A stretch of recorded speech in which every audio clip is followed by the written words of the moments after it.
Welcome back, everyone. For those of you who are just joining us, my name is Dr. Troy Jansen, and I'm the Deputy Registrar, Chief of Practice, and Complaints Director for the College of Alberta Psychologists. We're so pleased to have you join us for our professional development portion of our day together. And this theme today is a theme near and dear to my heart, which is clinical supervision. I'm very pleased with the quality of presenters we've brought together today. I'd also like to thank and acknowledge our CAP staff that have worked behind the scenes to make this event possible. In particular, I'd like to thank Kathy Semchuk and Lindsay Bowers, who are our team leads in this regard.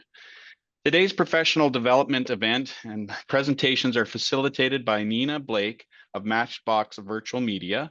During the course of this afternoon, should anyone run into any technical difficulties, please contact the Matchbox team via email. The email address is support@matchboxvirtual, all one word, .com, or contact them through the chat feature of your device or the Q&A feature.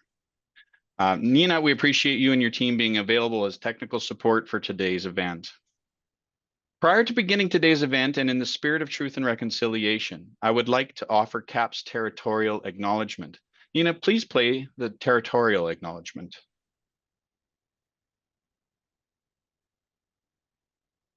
It is with respect and in the spirit of reconciliation and truth that the College of Alberta Psychologists honor and acknowledge that here in Alberta, Treaties 4, 6, 7, 8, and 10, as well as many unsigned treaties, encompass the traditional and ancestral territories of many diverse Indigenous peoples, namely the Kainai, Piikani, Siksika, Cree, Dene, Saulteaux, Nakota Sioux, Stoney Nakoda, Tsuut'ina, Inuit, and Métis Nation. We acknowledge and give thanks to these many First Nations, the Métis Nation and the Inuit peoples, who have lived on and cared for these lands for generations, and the many others whose histories, language, and cultures continue to influence our vibrant community. We are dedicated to ensuring the spirit of all treaties are honored and respected. We make this acknowledgement as an act of reconciliation and gratitude to those on whose territory we reside and in which we visit. Thank you, Nina. In addition to introducing our speakers today, I will be moderating the question and answer periods following each presentation. During the keynote presentation, we encourage all participants to share their own observations and ask questions of our speakers online today. You can submit comments and questions using the Q&A feature. If you move your mouse, you'll see at the bottom a Q&A with a little question symbol above it. That is what you'll have to click to input any questions or comments. Please note your questions and comments will be visible to everyone participating, so that we ask that you participants restrict comments and questions to the topic at hand, which is supervision, and not use it for chatting or personal messages. As we have limited time, it may not be possible to get to every single question. We will try our best to make sure that the questions that you may have of our speakers today will get to them. If anyone has any specific questions to direct to the CAP, we ask that you contact our office directly about that. You can direct inquiries to the Contact Us page on the CAP website. Now I'd like to start by introducing our keynote speaker, and it's with great pleasure I welcome Dr. Michael Ellis.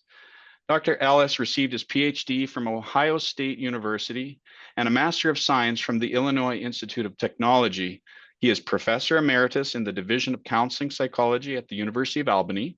Viewed through the lens of diversity, oppression, and privilege, his teaching and research interests include clinical supervision, therapist and supervisor training, clinical judgment, and research methodology, psychometrics, and statistics. He has authored numerous articles, book chapters, and monographs, and he has served on several peer-reviewed journal editorial boards. He is a fellow of the American Academy of Counseling Psychology and the Society of Counseling Psychology and the American Psychological Association. In 1993, Dr. Ellis was a Fulbright Scholar in Trinidad and Tobago. He received the 2010 Distinguished Professional Achievement Award, and along with his co-authors, the Outstanding Publication of the Year Award in 2015, 2016, and 2021 from the Supervision and Training section of the Society of Counseling Psychology. Dr. Ellis is board certified in counseling psychology, a New York and Hawaii licensed psychologist, only a little bit envious of that, Dr. Ellis, a collaborative divorce mental health professional, a Red Cross disaster mental health provider, and an approved clinical supervisor.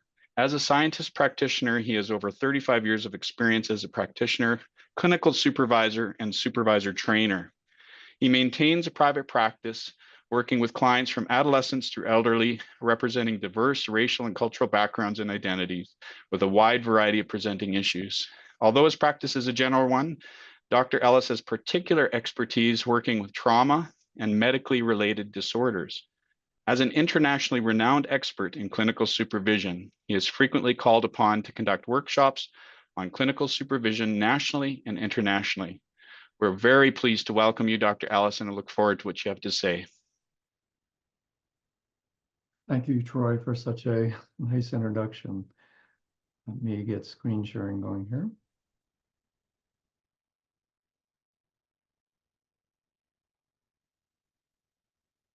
Can everybody see that? Hopefully so.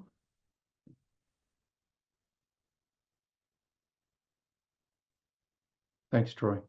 Just trying to get my stuff set up on my end. Give me one moment, please.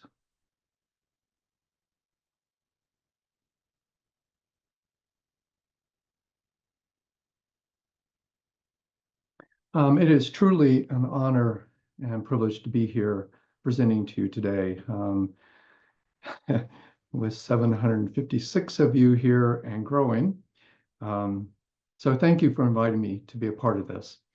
A few things I want to say to start. This is a new format for me as a presenter here. Doing a webinar where there is no audio-visual feedback is something new.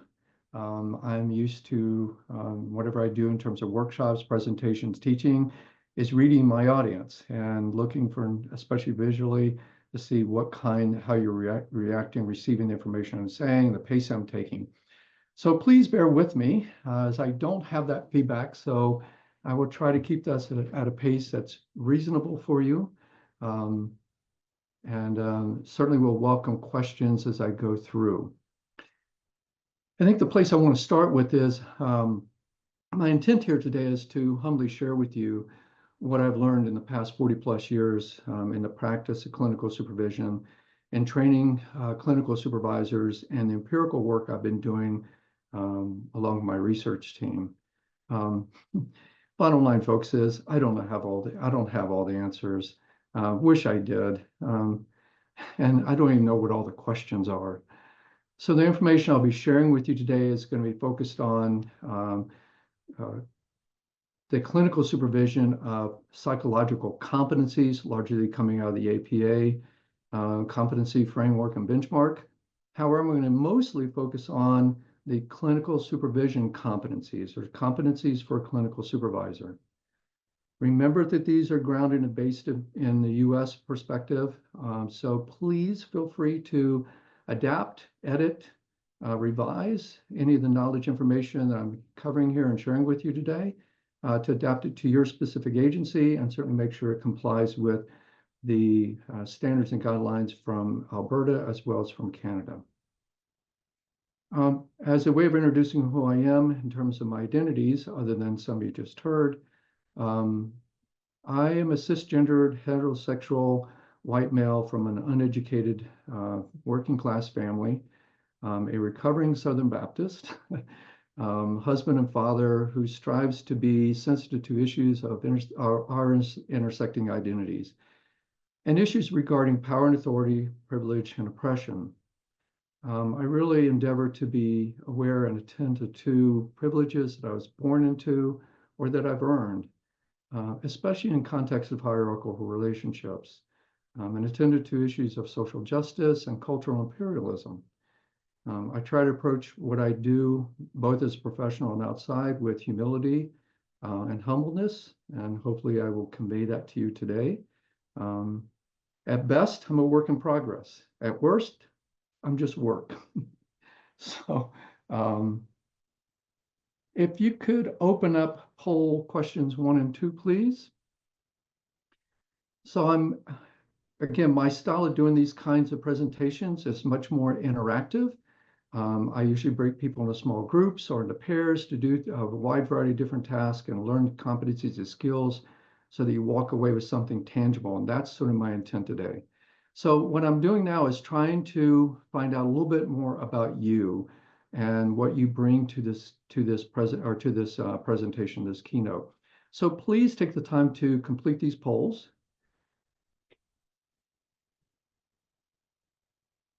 Just so you're aware, Dr. Ellis, we're at 70% for the first poll. Once we get to about 85, I'll go ahead and share the results and then move on to the second poll. Okay. And I can just close this on my screen, correct? Correct. Like I said, I'm sort of new to some of this. Thank you, Nina.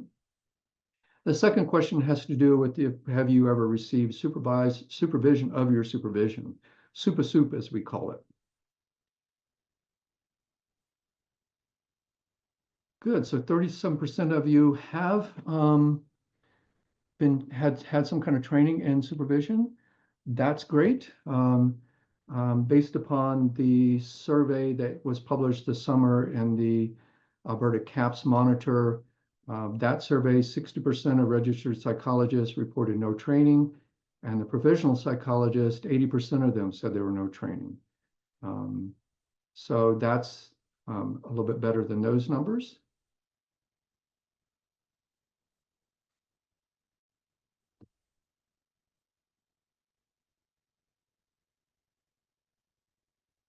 While you're filling that out, the other sort of fun fact coming out of that survey was that 2/3 of the registered psychologists and 40% of the provisional psychologists had indicated that they had been engaged in self-directed learning, which is a good thing.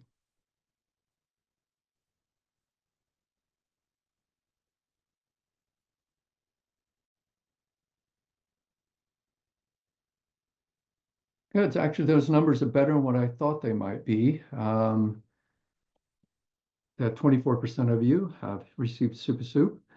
If you haven't encountered that or set it up, I really encourage you to do so. And hopefully by the end of today, you'll have some awareness perhaps about how and why that's important. So let's jump into it. Let's kind of get everything going. So I'm going to first have you imagine that someone approached you and said that they were qualified to be a psychologist or counselor after attending a 2-hour workshop on being a therapist. How would you react to that? What would you say?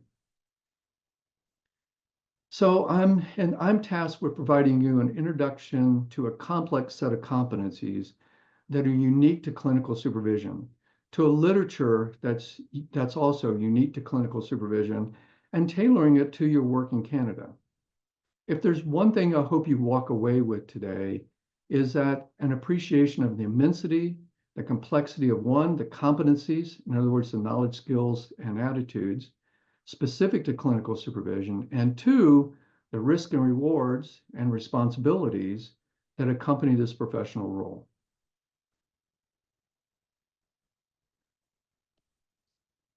My style and approach to doing these presentations is I'm not going to read slides to you unless it's something really important that I want to cover. So I will let you do this. To me, what I'm trying to do here in this 2 hours is, for most of you who've not been trained in supervision, for those who are, hopefully maybe you'll learn something new, but to provide some what I consider and others consider to be some of the foundational core things that you really need to be thinking about and aware of. There is a lot to cover. I do an entire semester-long course on clinical supervision, as well as a lab, a supervision lab. So it's a lot. So this is some things I hope to cover today, and certainly get into a multiculturally sensitive supervision relationship. And I think one major way we can do that is through a written supervision informed consent and through contracting. And then before we end, is to give you an opportunity to take one thing that we've covered today that you want to implement for yourself. We know that these social contracts actually make a difference. So I'm trying to do everything I can to motivate you to take something we're learning and apply it. The goals we have here is to introduce you to competency-based supervision.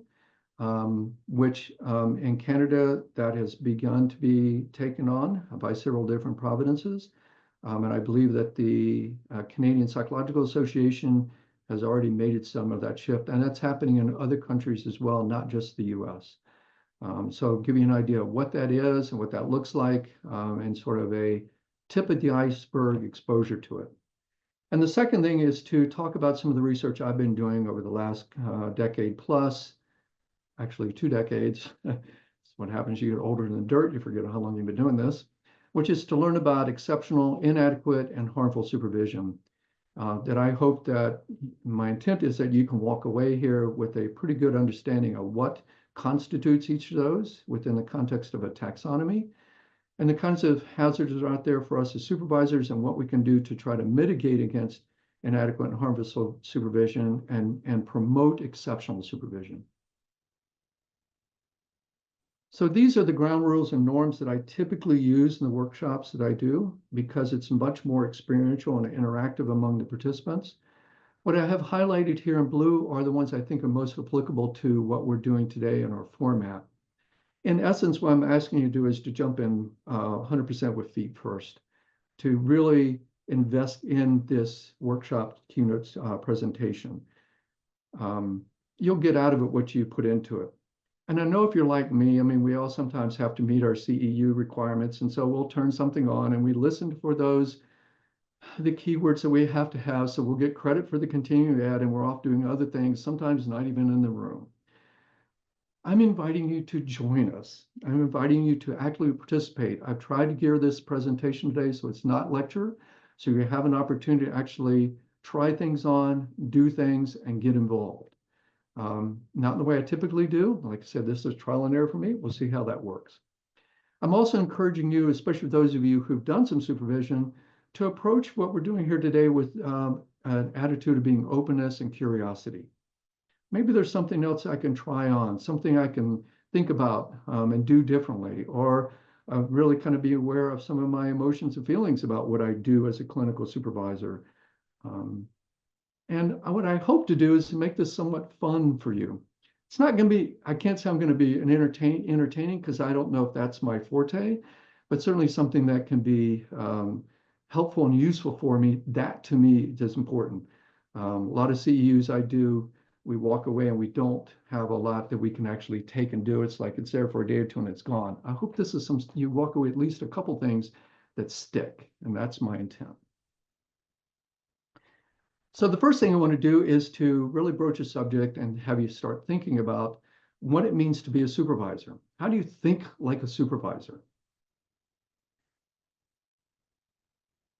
So imagine that you've just been assigned a client, a supervisee named Dick. In preparation for this session, he's going to present a video with excerpts from a recent session. Give you some background on this.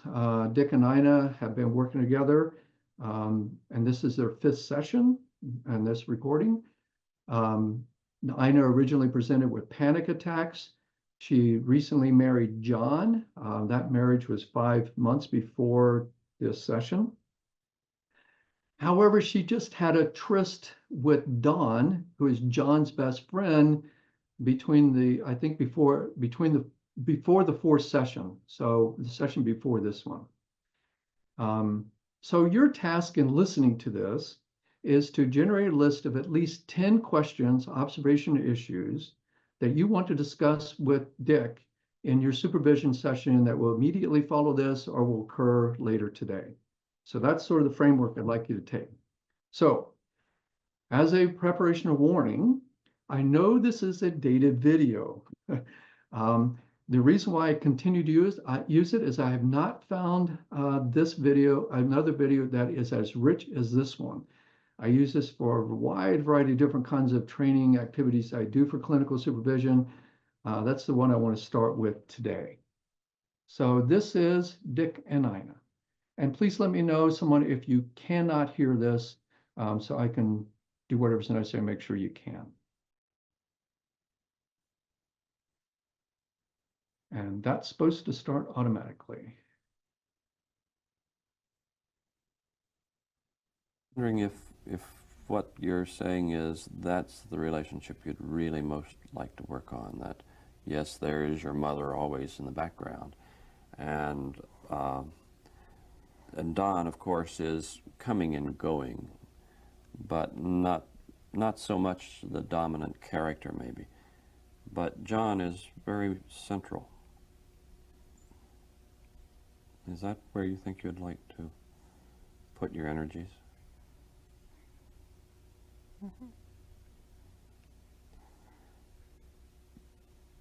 Mm-hmm. Yeah. What would you like to have happen this week between you and John? Do you have any dream of how it might all get started? I'd like him to talk to me. Not just like who's going to cut the grass, but I'd like him to talk to me. Okay, say some more. I'd like him to listen to me.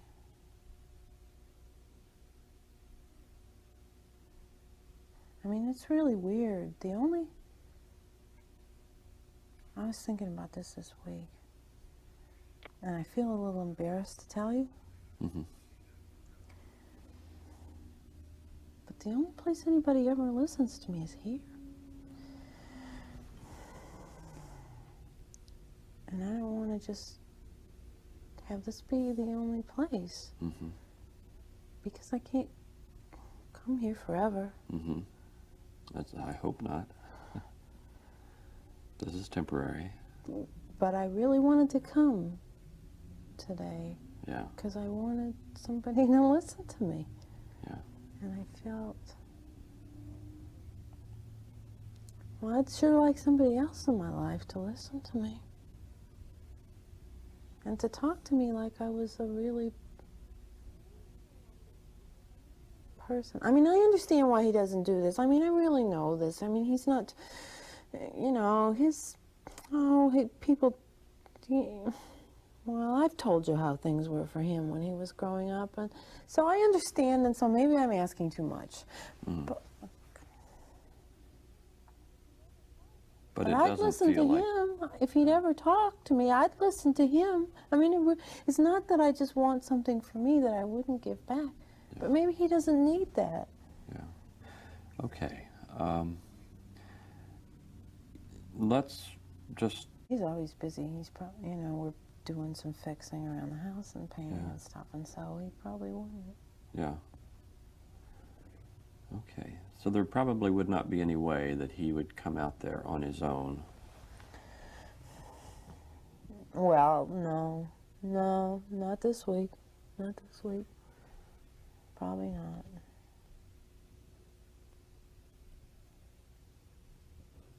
What would bring him out on the back porch?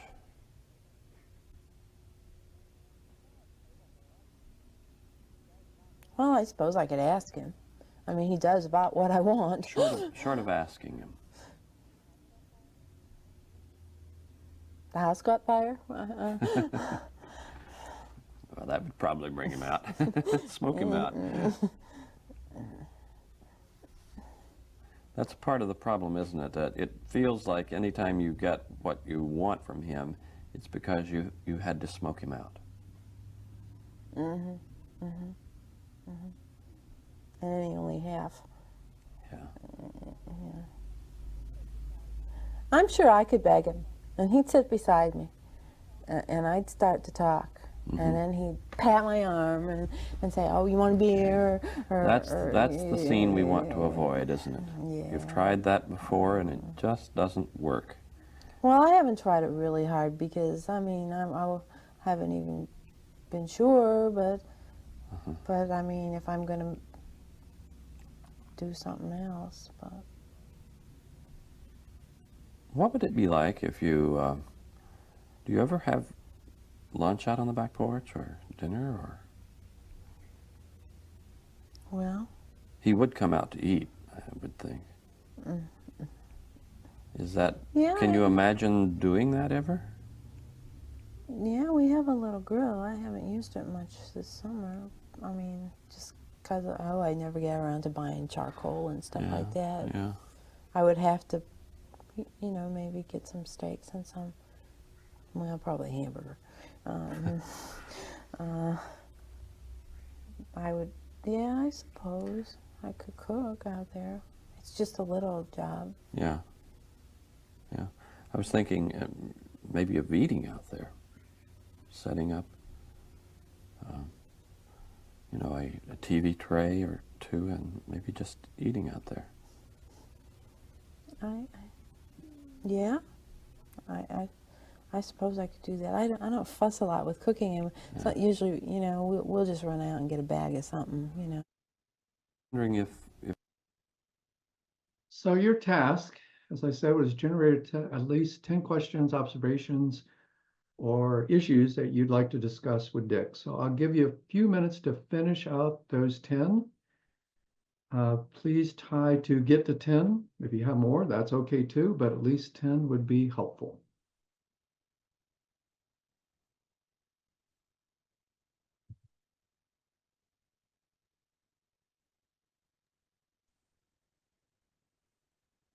Dr. Ellis, were you intending for them to put that in the Q&A or No. just do it for themselves? Do it for themselves. Thank you. Thank you.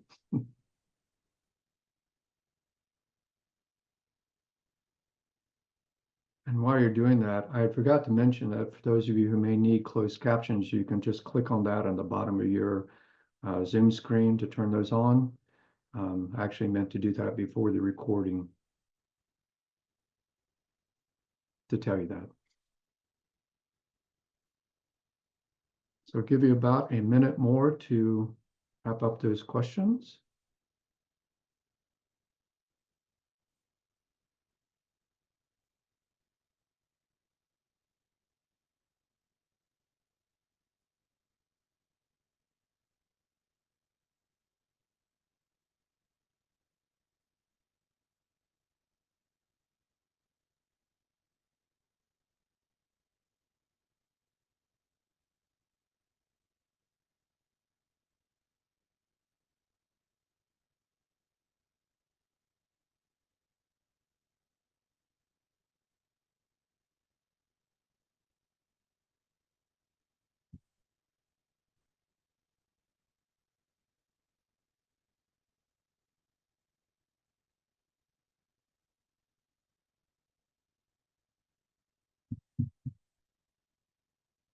Troy, is there a way for them to indicate people who have not finished? So I have some notion of how many out of the 864 might need a little bit more time.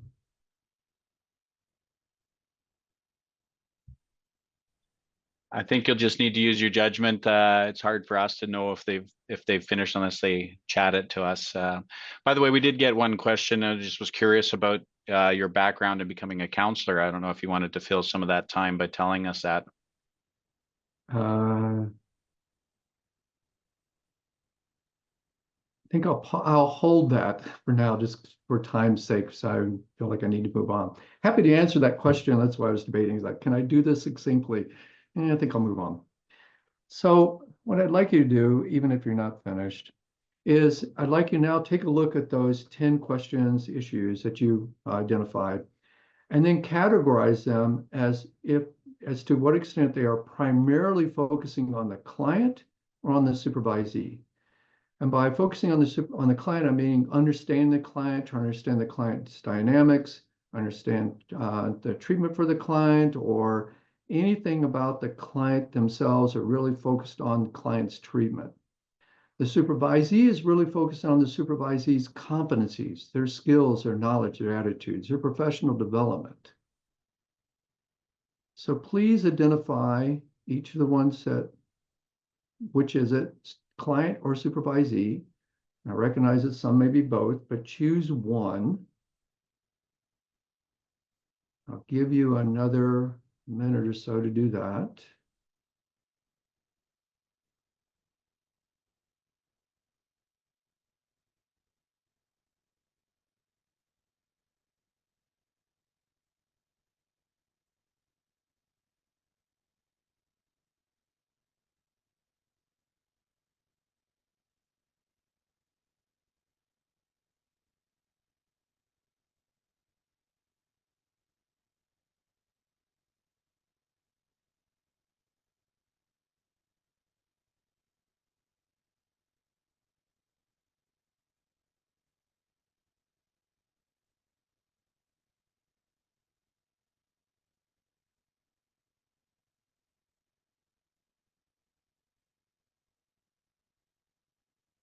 Hopefully the majority of you are finished.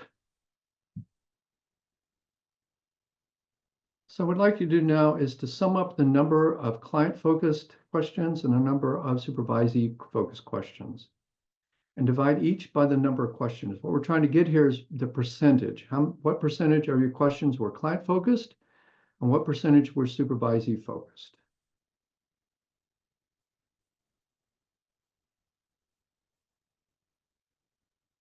And if you could open poll 3, please, question 3.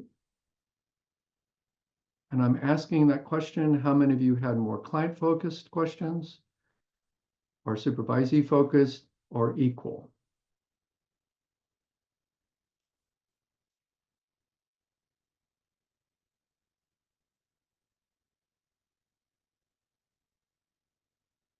You know, when I'm normally doing this by Zoom or in person, I just ask people to look up so I know when you're done, but I don't have that visual cue, as I was saying. So just trying to guesstimate times here.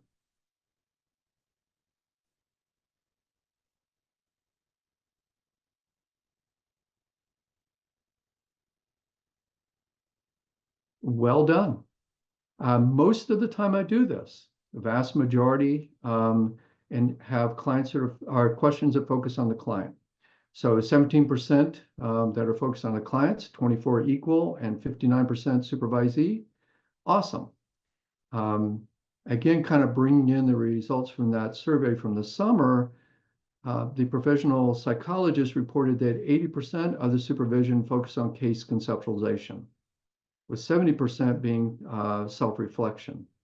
So from one perspective, maybe that's getting at supervisees' cognitive competencies, but maybe not. The key we're trying to get here is this.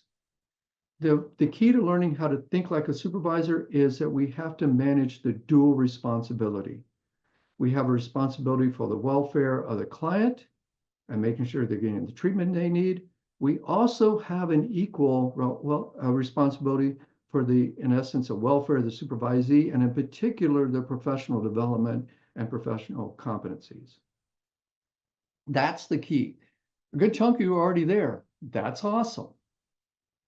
So let's look at some of the definitions that are out there. There are many definitions that have evolved over the years across disciplines. Here's just a few of those. What I would note is that sort of notice the commonalities and differences. Again, I'm not going to read these, and I should go through them fairly quickly. Remember, you will have a copy of this slide deck at the end of the workshop. So you'll have all of these, and there's actually 3 of them that I've hidden for today because just trying to save time. So John Powell was somebody who worked in substance abuse. This was his definition.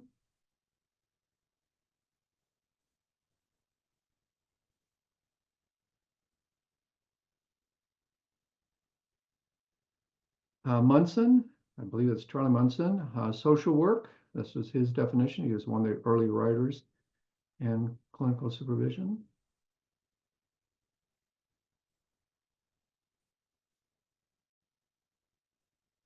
Elizabeth Holloway, counseling psychologist, had this definition going back to 2004.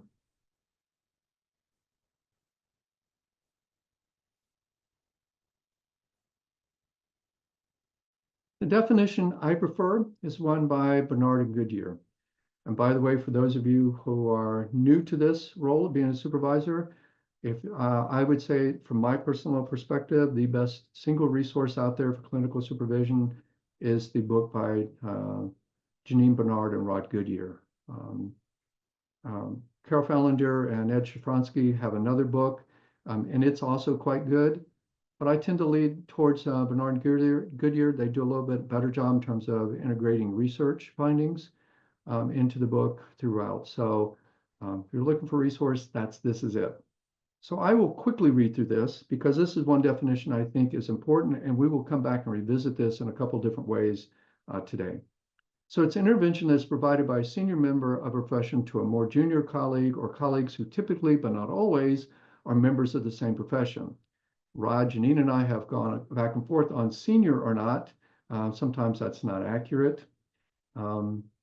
This relationship is evaluative and hierarchical, key, extends over time, and has the simultaneous purposes of enhancing the professional functioning of the junior persons, monitoring the quality of professional services offered to the patients they see, and serving as a gatekeeper for the particular profession the person seeks to enter. I would modify that last sentence to enter and stay within. The other definition I like is one that APA came up with. And I have to admit that I was part of the task force that created this definition, so I'm biased here, just as a self-disclosure.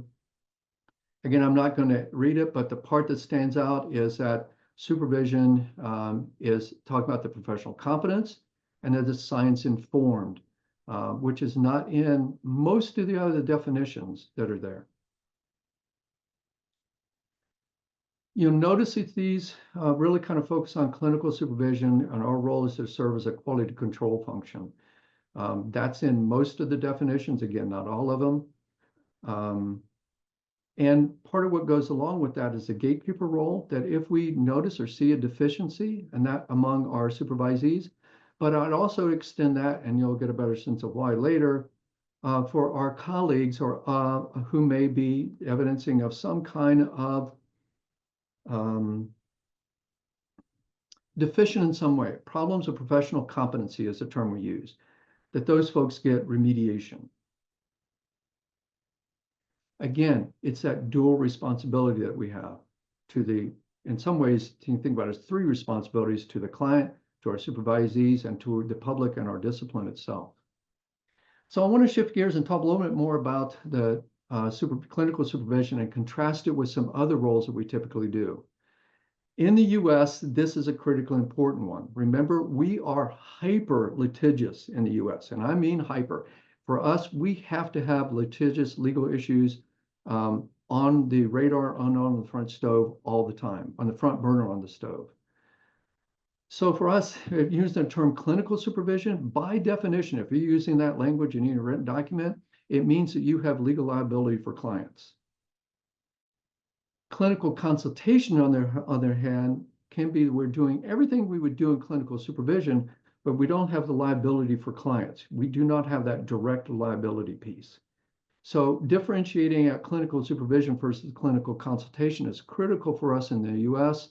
And I'd recommend that this could be a more nuanced way of understanding the roles of clinical supervisors in Canada and Alberta in particular, and that you can take up with CAPS.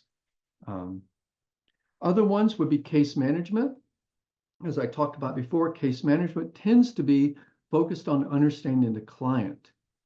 It tends to not be focused on really enhancing and developing the clinical competencies and professional development of the supervisee, which is, again, one of our major roles. Administrative supervision or managerial supervision is really focused more on the organization itself. Anything about its policies, procedures, legal risks, financial issues, etc. Typically, again, what we do as clinical supervisors and focusing on professional competency development of our supervisees, that's not a focus. Sometimes it is coordinated care, oftentimes it's not.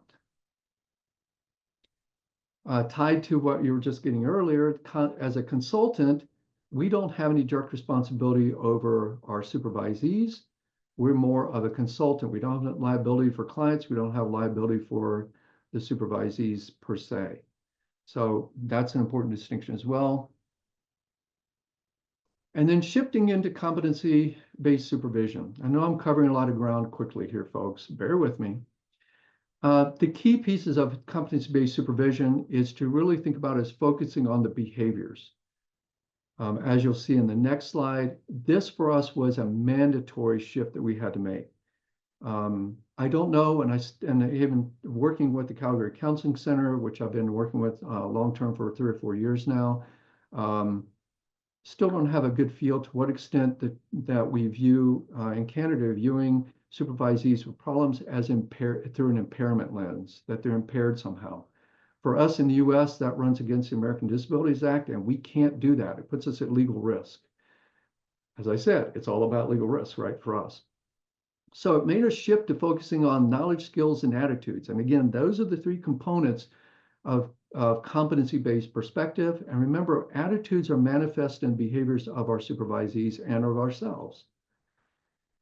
It also means that we have criterions referenced competencies, and that there are threshold standards that our supervisees need to achieve to be able to be prepared to move on to the next stage, including being able to move on and practice independently. And that's going to be more contingent on your local agency, as well as local and cultural setting, and within the provincial guidelines and standards that you have in place.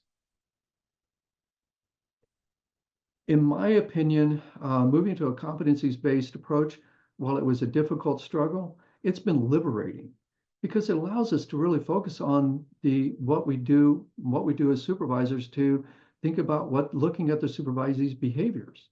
Yes, Troy. Sorry to interrupt. I just see a question that's popped up that's asking about what remediation looks like ideally. I could spend, and sometimes I've spent an entire 8-hour workshop on just working with problems of professional competency, remediation plans, and getting the local, for me, it'd be psychology board involved and what that might entail. So that is a complex question. I wish I had an easy answer for you, other than that suggests some areas you might want to start digging into and get some training on. Hopefully that answers that question. Thank you. So to go back here just quickly to wrap this piece up, to me, it was liberating because it really sets us to think about thresholds.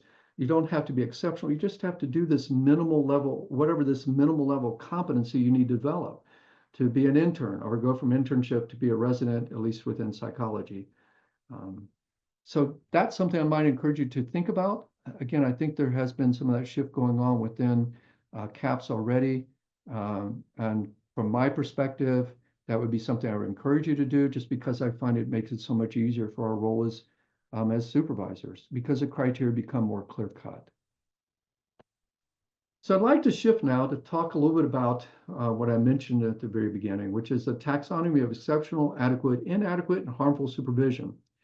So this is a work that started more than 20 years ago, but just having students knocking on my door in tears about something that had happened to them with their clinical supervisor in supervision. And what I'm talking about here is everything from sexual harassment that ended up with the supervisor being charged and actually sentenced and serving time in jail, to a wide variety of other kinds of things to really be harmful for supervisees.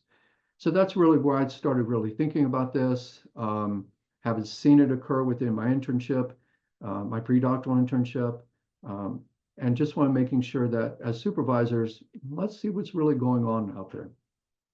So again, this is also based within that competency-based framework. As I said, this was developed in the US, so keep that in mind. Within this taxonomy, and it's a classification system, there are two kinds that we take these 4 types of supervision and identify to be 2 types, subtypes. So there's self-identified exceptional, self-identified adequate, inadequate, and harmful. There's also de facto exceptional, adequate, and harmful. What do I mean by de facto? By de facto, I'm talking about empirically based and derived criteria for what constitutes harmful supervision.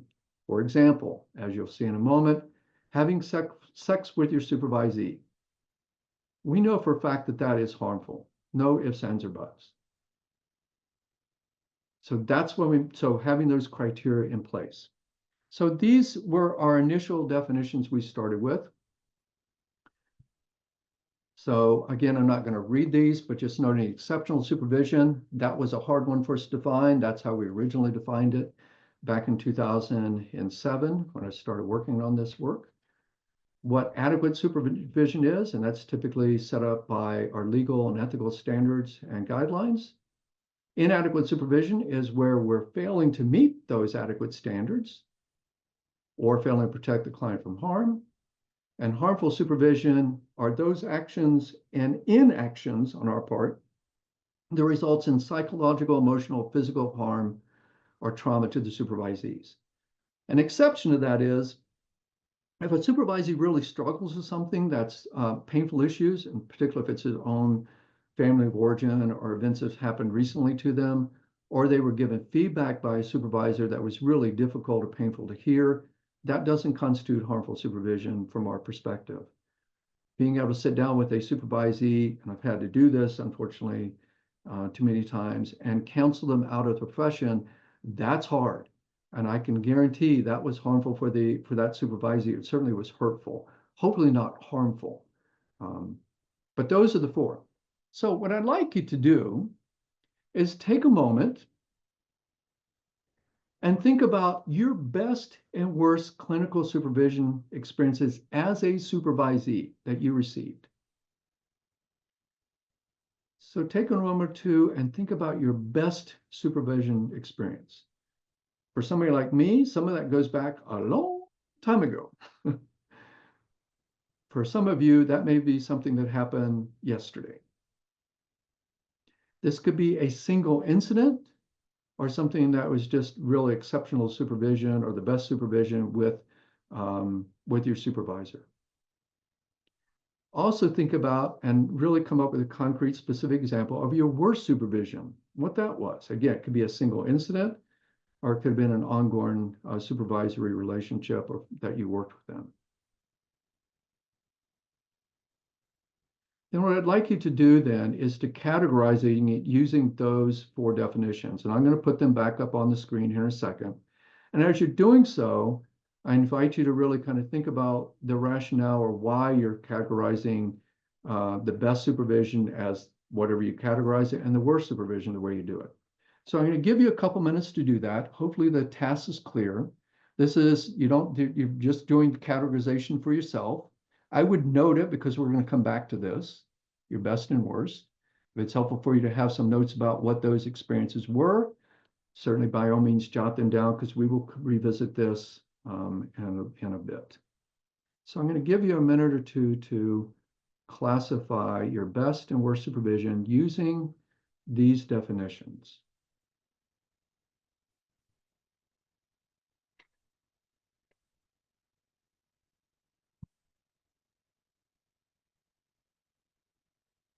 Dr. Ellis, there was just a comment or question about, is there any distinction you're making between hurtful or harmful, or are they synonymous terms? Hurtful would be harmful. I would, given my experience, I would categorize it as that way. Thank you. Don't know for certain because I'd need to know the circumstance, but I would guess that that would be harmful supervision.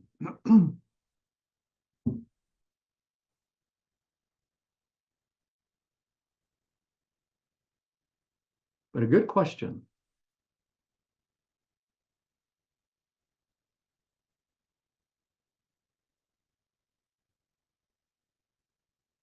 Hopefully you've had a chance to categorize them. So let's take a look at the de facto criteria for each of these. So this is a more nuanced look at these four categories of supervision experiences.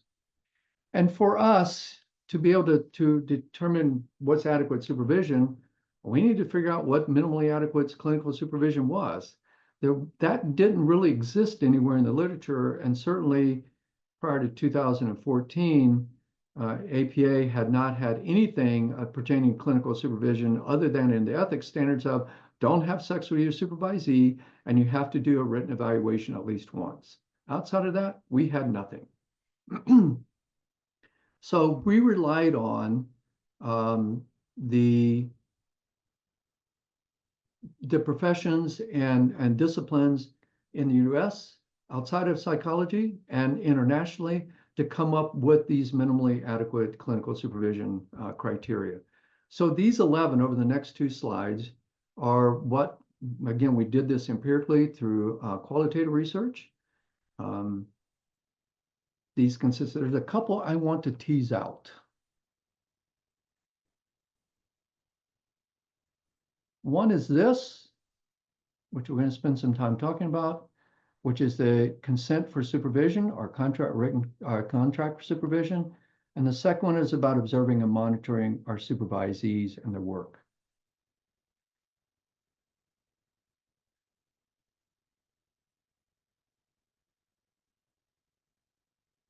So could you do polls questions 4 through 7, please?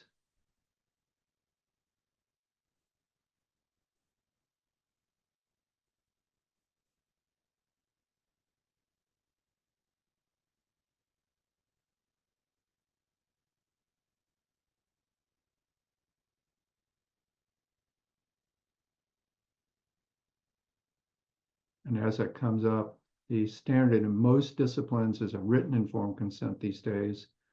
Back in 2012, when we were gathering data, 2010, it was written or verbal, but that's really moved to being more written.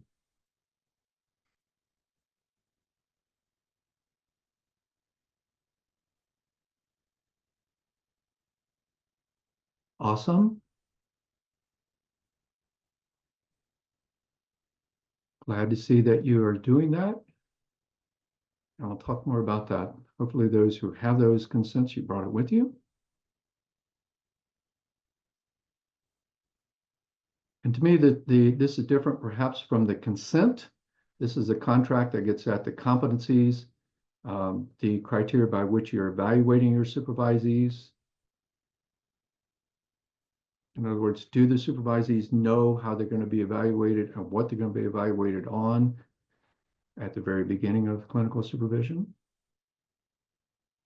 That to me is a performance contract.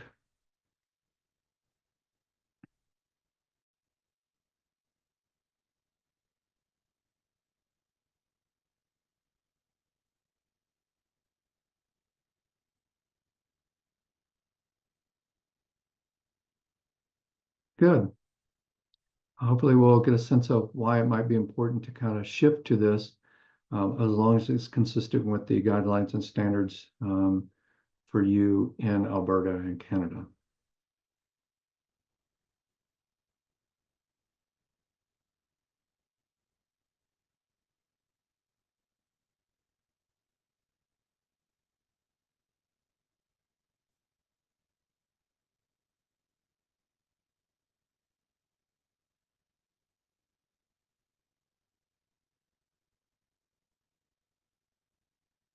And I appreciate you taking the time to respond to these and staying engaged and involved in the presentation today. It's helpful for me and for you, I hope.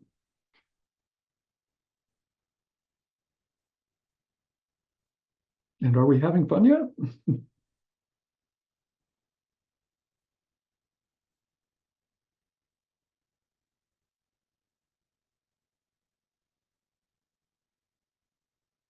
Good. So based upon that survey, from CAPS, 34% said that the supervisors had never directly observed their work or reviewed audio or video. So we're seeing much better response rates here than what was in that survey. That's really heartening for me. Awesome. And that 7% of you doing it every session, good for you. That's something I lean towards, I lean into. I certainly find it, for me, it makes supervision much easier to have the material right in front of you that you're working with the supervising. Obviously, if you're not doing the observation, it's kind of hard to provide feedback, but the vast majority of you're already doing that. That's awesome.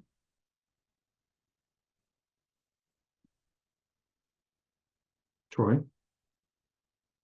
Yeah, there's several questions that have come up about the definition of adequate supervision. And there's also a reminder that some of our participants are actually supervisees and may be at the provisional stage. And they're wondering if they should be answering the poll questions, perhaps based on their experience of what they've received, or how they might be directed to answer questions that are directed about supervisors. They want a little more clarity of the definition of inadequate supervision, and sort of linking that to, is it about frequency? Is it about and even the rationale for supervision failing to protect a client from harm being listed under inadequate? So I think they're just seeking a little bit more clarity in the Q&A on some of those things. Great questions. I'll try to answer some of them.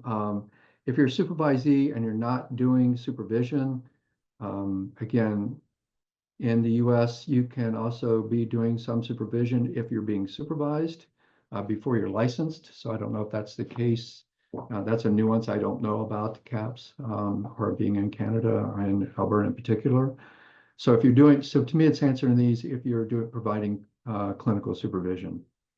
The second part in terms of inadequate supervision, again, this was something that was a composite across various disciplines, both national within the US. It did include Canada because you folks had developed those guidelines and ethics way before we had, and certainly across international. The inadequate, hold that question. Hopefully when I get to inadequate in a little bit, that will answer some of that question there.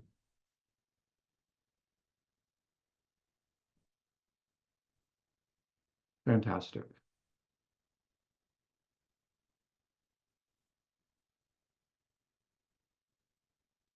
You folks have a pretty good notion of what good supervision is, at least by the current standards.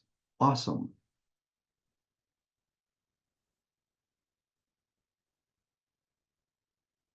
So what I'd have you do is for a moment consider something. Actually, I'm not, save time. Rod Goodyear oftentimes will use a metaphor of, you find out that a loved one has brain cancer, you go to the local, or you go to the regional brain center that, like the University of Alberta, and you find out that the fellow only tells the world-renowned surgeon what they do. The surgeons never really watch the fellow's work.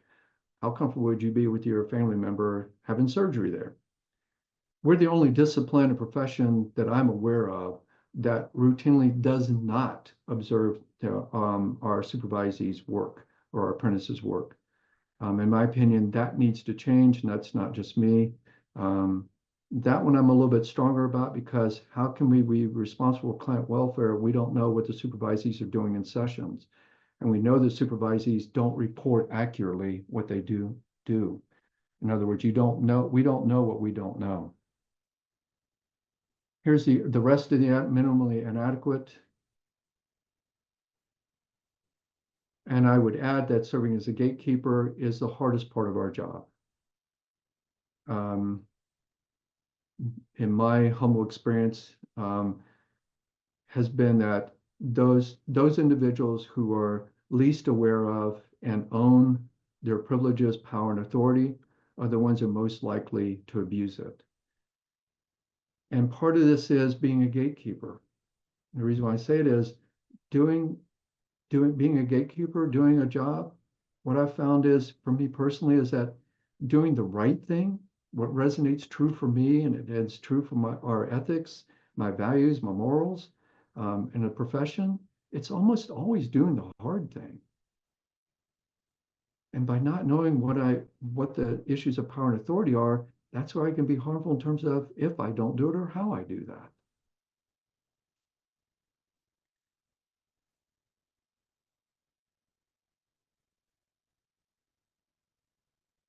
Exceptional supervision.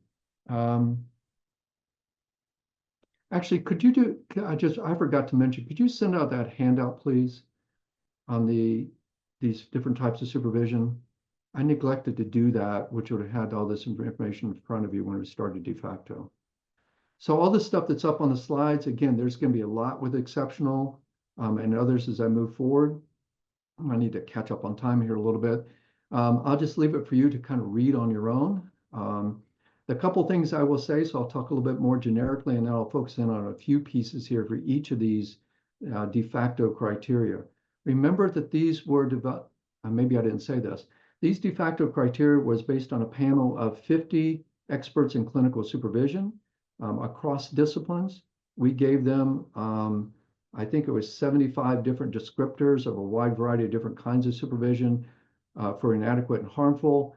And the ones that I'm going to be presenting here were the ones that they said were definitional. In other words, rated from not at all, it captures harmful supervision, to totally. These are rated 6 or 7 on those scales. So these criteria that you're going to be getting now and moving forward come from that. For adequate and exceptional supervision, I think we had 90 different descriptors we used for those two. Another panel of experts, I think it was 50, it was something in the higher 56 or something. It was empirical in terms of them doing that kind of rating on those descriptors. So take a look at these. What we found out was exceptional clinical supervision was really hard to conceptualize. It hasn't really been done in the literature, and it's really nuanced and it's complex. So that's why the definitions are complex. And again, it kind of stretches across two different slides here. The thing I will point out is that exceptional supervision is like adequate supervision. It requires a composite. You have to be doing all of these pieces for it to be counted as adequate supervision. The same thing for exceptional supervision. All these different pieces need to be in place for it to be judged as or classified as exceptional supervision. And just like the parallel with harmful supervision, the supervisor can deliver something that's exceptional supervision, but the supervisee doesn't recognize it as such.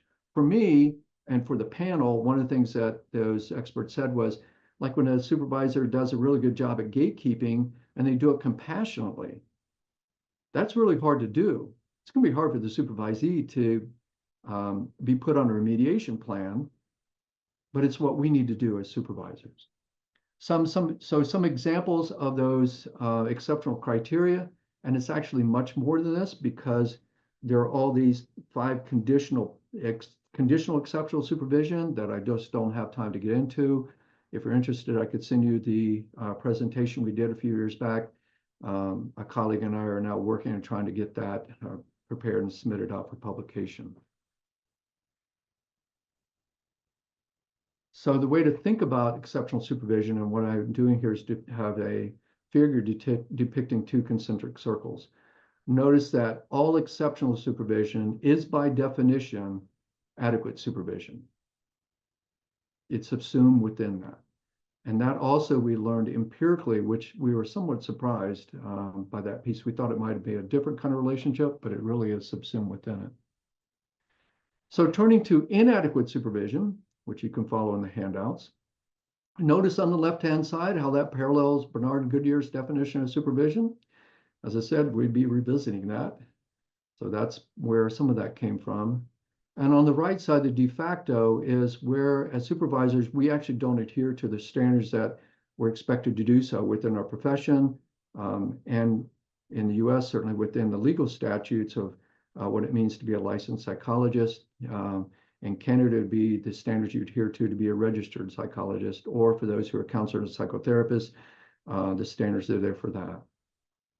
Notice that the one thing that was surprising for us who was doing these studies, developing the taxonomy, was we had thought that a supervisor behaving unethically would be harmful, but it was clear from the experts that was inadequate supervision, because you could do something that's unethical, but it may not necessarily be harmful to the supervisee. The data from that I'll be presenting a little bit later on sadly kind of showed that those supervisees who self-identified being harmed, there's some evidence that they also said that self-identified as receiving inadequate supervision. They indicated that their clients were also were harmed due to that inadequate supervision. That was alarming for us, as other things. So if you continue to look through the handout, again, I'm not going to go through these and have these slides out very long, but you can see some of the de facto criteria. I would hope that as you're looking at these, you go, well, yeah, that makes sense. If you do any of these or don't do some of these things, that would be inadequate. I do know that here, in terms of do not meet for 1 hour per week, that for provisional psychologists, it's the number of hours per week of supervision is based on a ratio. If I recall correctly, I think it's 1 hour for every 15 hours of face-to-face clinical work that you're doing. Could be wrong on that, so correct me if I'm wrong, please. And then the rest of the criteria for inadequate supervision. Notice not using informed consent, not observing sessions, are key pieces of adequate supervision. Yes, Troy? Thanks. I was just having a few questions popping up here. I hope it's okay to put them in here to keep this interactive. And one of the comments was the sort of post-COVID era and sort of a commentary on how things have changed as a result of the post-COVID era, and live versus sort of recorded versus online sort of context for supervision. And I'd also like to comment just that some people didn't know to open the chat box to find the handout. So I'm just noting that verbally to everyone as well, that you just move your mouse, click the chat button. You'll see the PDF of the handout that Dr. Ellis has been referring to. So those are two of those questions, and then I'll save the next question for another time. Thanks, Troy. Yeah, I don't think I need to respond to any of those unless I'm missing something. Shifting gears to talk about harmful supervision. So notice these, you'll see that a good chunk of the definition on the left is consistent with the self-identified definition. The two additional components are, one, the supervisee was genuinely harmed in some way by actions or inactions, and I think that's critical to keep in mind for us as supervisors, and that the supervisor's behavior is known to cause harm, like having sex with the supervisee, or using drugs with your supervisee, or publicly humiliating. You'll see the list here. And again, some data suggests that the clients and patients may be harmed as well. The other part that wasn't in the self-identified is that the super acting inappropriately or with malice or their absolute negligence in what they do. So again, a couple slides, 3 slides worth of harmful supervision actions. Again, I would hope that these are sort of self-evident in terms of why that this is, why it's categorized as harmful supervision. And again, you have the handout in front of you.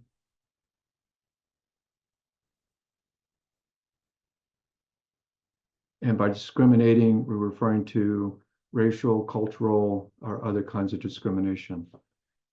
Yes, Troy.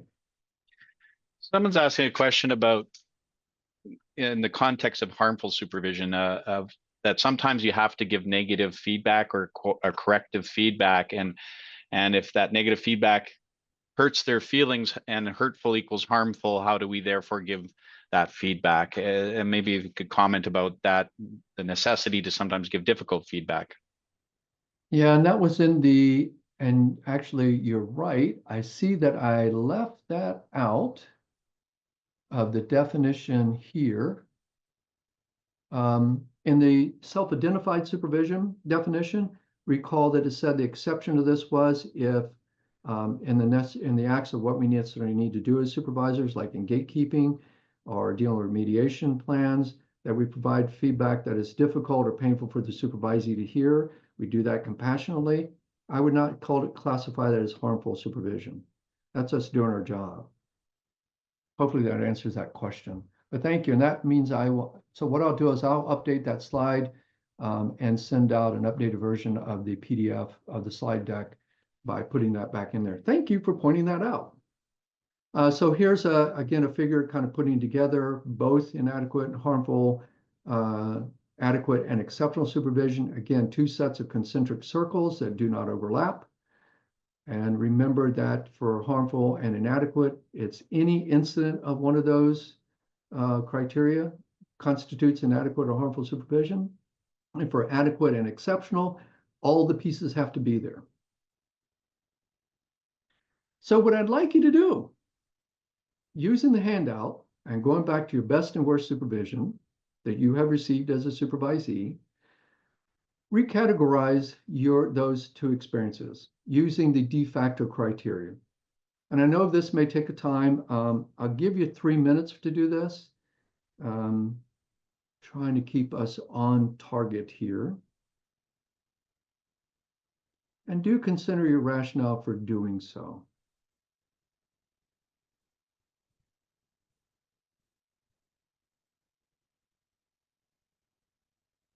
When we were doing this, I was thinking that we could do poll questions all at once versus one at a time. So that's taking a little bit longer than anticipated. But recategorize. So take a look at and think through, is your best supervision, how would you categorize it now, given the de facto criteria? And your worst supervision received, how would you categorize that using the de facto criteria?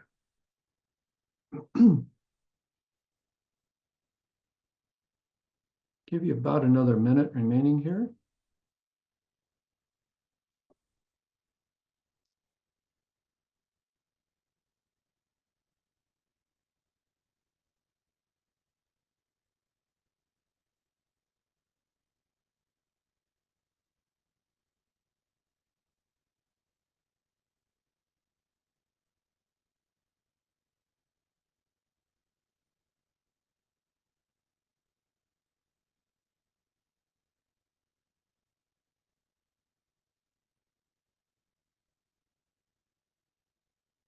While you're doing that, could you put up the poll questions 8 through 10, please? So we can get that going.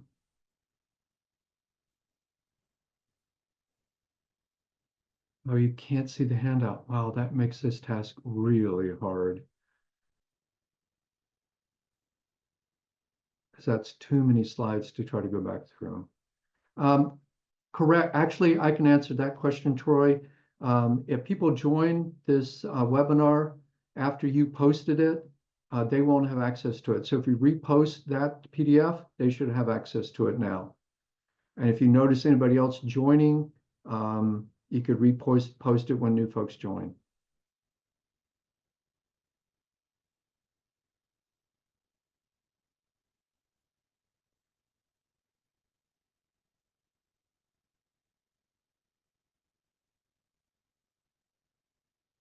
Remember, these polls are anonymous, just trying to get a sense of how you initially categorized your best and worst using self-identified.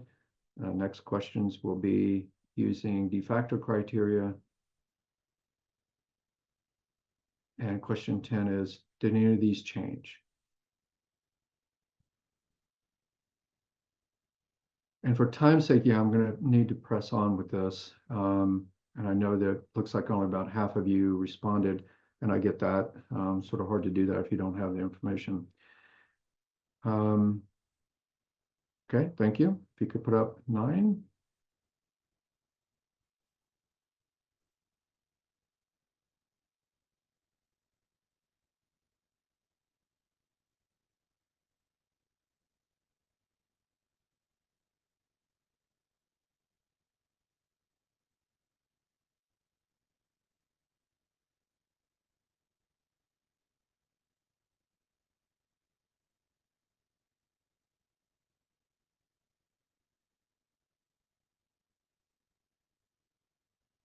As folks are doing this, and as you're responding to these, I'd also invite you to reflect upon what it was like for you to recall your best and worst supervision experiences. Sometimes revisiting the worst can pull up some strong emotions, painful emotions, and do what you need to do, take care of yourself if that have happened. But certainly also in terms of thinking about viewing your best and worst supervision experiences through the lens of the taxonomy.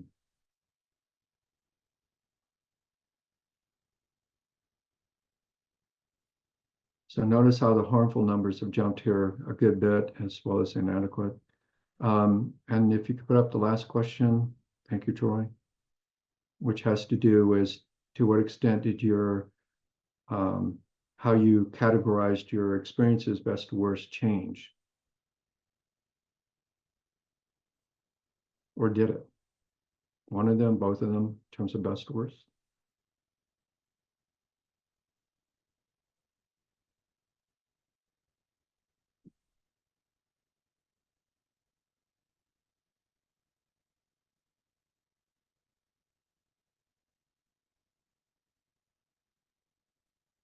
See, folks are dropping off in terms of responding here. I get it. Again, especially if you don't have a chance to do it. So again, approximately about 40% of you changed your ratings. That was part of the intent here. Yeah, Troy. Thanks for letting me interrupt. There's a number of questions that are popping up related to this. One question that's relating to harmful supervision is relating to the fact that we're only thinking about the relationship of supervisors to harming supervisees. Someone commented, can't it go the other way? And what's your comments about that? Yes, it can. And that opens up a Pandora's box that's beyond what I want to get into. If I don't say this at the end, hopefully in the spring, I'm going to be sending out a questionnaire for supervisees and supervisors as we're developing a new measure. And in the process of doing that, I'm hoping to get some answers or getting a sense to be able to look at supervisors have been harmed. I've been harmed by supervisees twice. So it can happen, and it's pretty awful experience. As we'll see in a moment, there's a reason why I've been going after this. So thank you for participating in this. If you didn't have a chance due to timing and getting access to the taxonomy, the de facto criteria, please take the time to do that, to actually categorize your best and worst through self-identified, and then relook at it through the lens of de facto. And I think that's going to become more apparent in just a moment. So what I want to do, and usually I do this interactively, is have people guess what the findings are. So what I'm about to do is present the results of 4 different studies looking at harmful and inadequate, exceptional and adequate supervision. It's across 1,200 supervisees. Most of these are US, but also international. There was one cohort of 150 supervisors or supervisees from Ireland. And when I say international, I mean everywhere, drawing, I think, from 15 different countries. Not heavy numbers, but there are some representation in this. So I would ask that you jot down what you think the prevalence rate is for inadequate supervision. So how much inadequate supervision do you think is out there in terms of across the data set that we've collected? Jot that down quickly because I need to catch up here. Here's the numbers, folks. I know for me, it was breathtakingly shocking. Notice that, again, the de facto criteria, 70 to 90% in their current supervision was inadequate. Why? No informed consent, not observing or viewing recordings. This is where the number I talked about before, 1/3 of those people who identified as self-identified as receiving inadequate supervision, 1/3 of them said that their clients are being harmed. And this is on a rating scale of 1 of not at all to 7 being totally. This is a 4 or greater. That's a significant amount of harm. That's not good, folks. What about the occurrence rate of harmful supervision? You've gotten some numbers out there. What do you think? Here's the numbers. And this is the one that blew us away. 6 to 12% self-identifying. 44 to 67 were currently receiving harmful supervision when you included the de facto criteria. And 53 to 75% had been harmed at some point in the career by this or another supervisor. This, to me, I find incredibly disturbing, and I hope that you do too. It goes against the core of our ethics. Do no harm. Usually at this point is where folks start saying, well, there's got to be something with that study you did. You didn't do that right. What criteria do you use? Well, you know the criteria. And we were asking supervisees to indicate to what extent each of those criteria was descriptive of the supervision they were currently receiving. From a scale of 1 to 7, not at all to totally. If it was graded as it's for the inadequate and harmful, happening any at all, as I said, that's harmful supervision. or inadequate supervision as we categorize it. How about the occurrence of exceptional supervision? What would you be your guess of prevalence rate? Jot something down. Make a guess. Remembering that exceptional supervision has to, by definition, first be adequate. So looking at numbers above, maybe give you a hint to what that's going to be. Notice that 57 to 75% said, I am receiving excellent supervision. In each one of our samples, at least one individual identified they were in a current sexual relationship with their supervisor. 2 of them said that that I'm receiving excellent supervision, self-identified. 1.4%, 15 people out of 1,200. The good news is that, and again, remember who this is coming from, supervisees who knew that their supervisor had been trained in supervision, so notice the links here, reported, we asked it, to what extent is your supervisor trained in supervision? And if you know, how were they trained, what kind of different ways? Using that data and looking at the incident of harmful supervision, the supervisors who trained were far less likely to harm their supervisees. But trained supervisors were still harming supervisees. So I'll give you a moment to digest all this, sort of. A couple things I want to tease out, and what I'm doing is highlighting the discrepancy between self-identified and de facto criteria, both for inadequate supervision and harmful. Notice that supervisees can't really identify very well actually what they're receiving.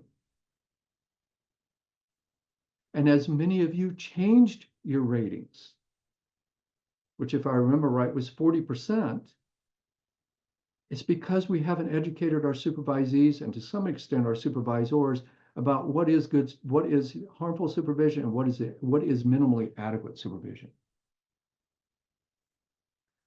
So what's the impact of inadequate supervision? Again, it can be devastating, and certainly it looks like we have some data that it actually can be harmful to our clients. We need to further research that and get it more from the supervisee's perspective. And also in terms of harmful supervision, which I'll pull up that slide next, to make sure that the supervisor wasn't just doing their job and the supervisee felt harmed. To me, one of the biggest things is the legal and ethical risks that we face by doing inadequate supervision, just how we're failing the profession or how we're failing our supervisees. Harmful supervision, straightforward. There is some data suggest, one study, that 5 to 10% of our supervisees leave the profession because of experiencing harmful supervision. Going back to the discrepancy, I think that the reason why there are supervisees aren't able to make these kind of judgments because they're uninformed. And I believe that there is a set of skills that are unique for supervisees in supervision. I call these supervisee supervision competencies. These are different from the other competencies that we have for to be a therapist, to be a psychologist. This is something that's separate. I'm in the process of developing these, as I have been for a while. It's sort of on a side burner in terms of other projects I'm working on, but I think that's something we need to be thoughtful about. Because it gets to the last question here. How do we identify, address, remediate, and prevent inadequate and harmful supervision? Excuse me. I don't know the answers to this, folks. I have some suggestions. First and foremost, I think it starts with educating our supervisees. And how do we do that? By an informed consent that includes a Bill of Rights and actually have a statement in there about what is minimally adequate supervision and describes what harmful supervision is. The informed consent that we're going to be working on in a little bit actually has some of that information in it. Does it work? Don't know. I haven't done any empirical investigations of it, but I think that's one place to start. The second is, I think it's important for us to solicit feedback from our supervisees about how we're doing and what we're doing in supervision. Most don't. And if I remember right, it was about a third of the provisional psychologists indicated, actually, I think it was a little bit higher than that. A third indicated that their supervisor never asked about feedback from them about supervision and what they're doing. I think it's also really important we deal with multiple roles when we're in multiple roles. Like if we're an administrative supervisor and a clinical supervisor in the agency, you've got to be really careful for that. I think we need to be really careful to attention to diversity and identities, and to record and review our own supervision sessions and go back and look at what we're doing and how we're doing it. And last, one of the things that came out of these studies that we did was of those individuals who self-identified receiving harmful supervision, most of them, and I don't remember the exact percent right now, said that staff at the site knew that this supervisor had harmed supervisees before them and or after them. And the supervisees themselves knew that supervisees before them and after them were harmed by that supervisor.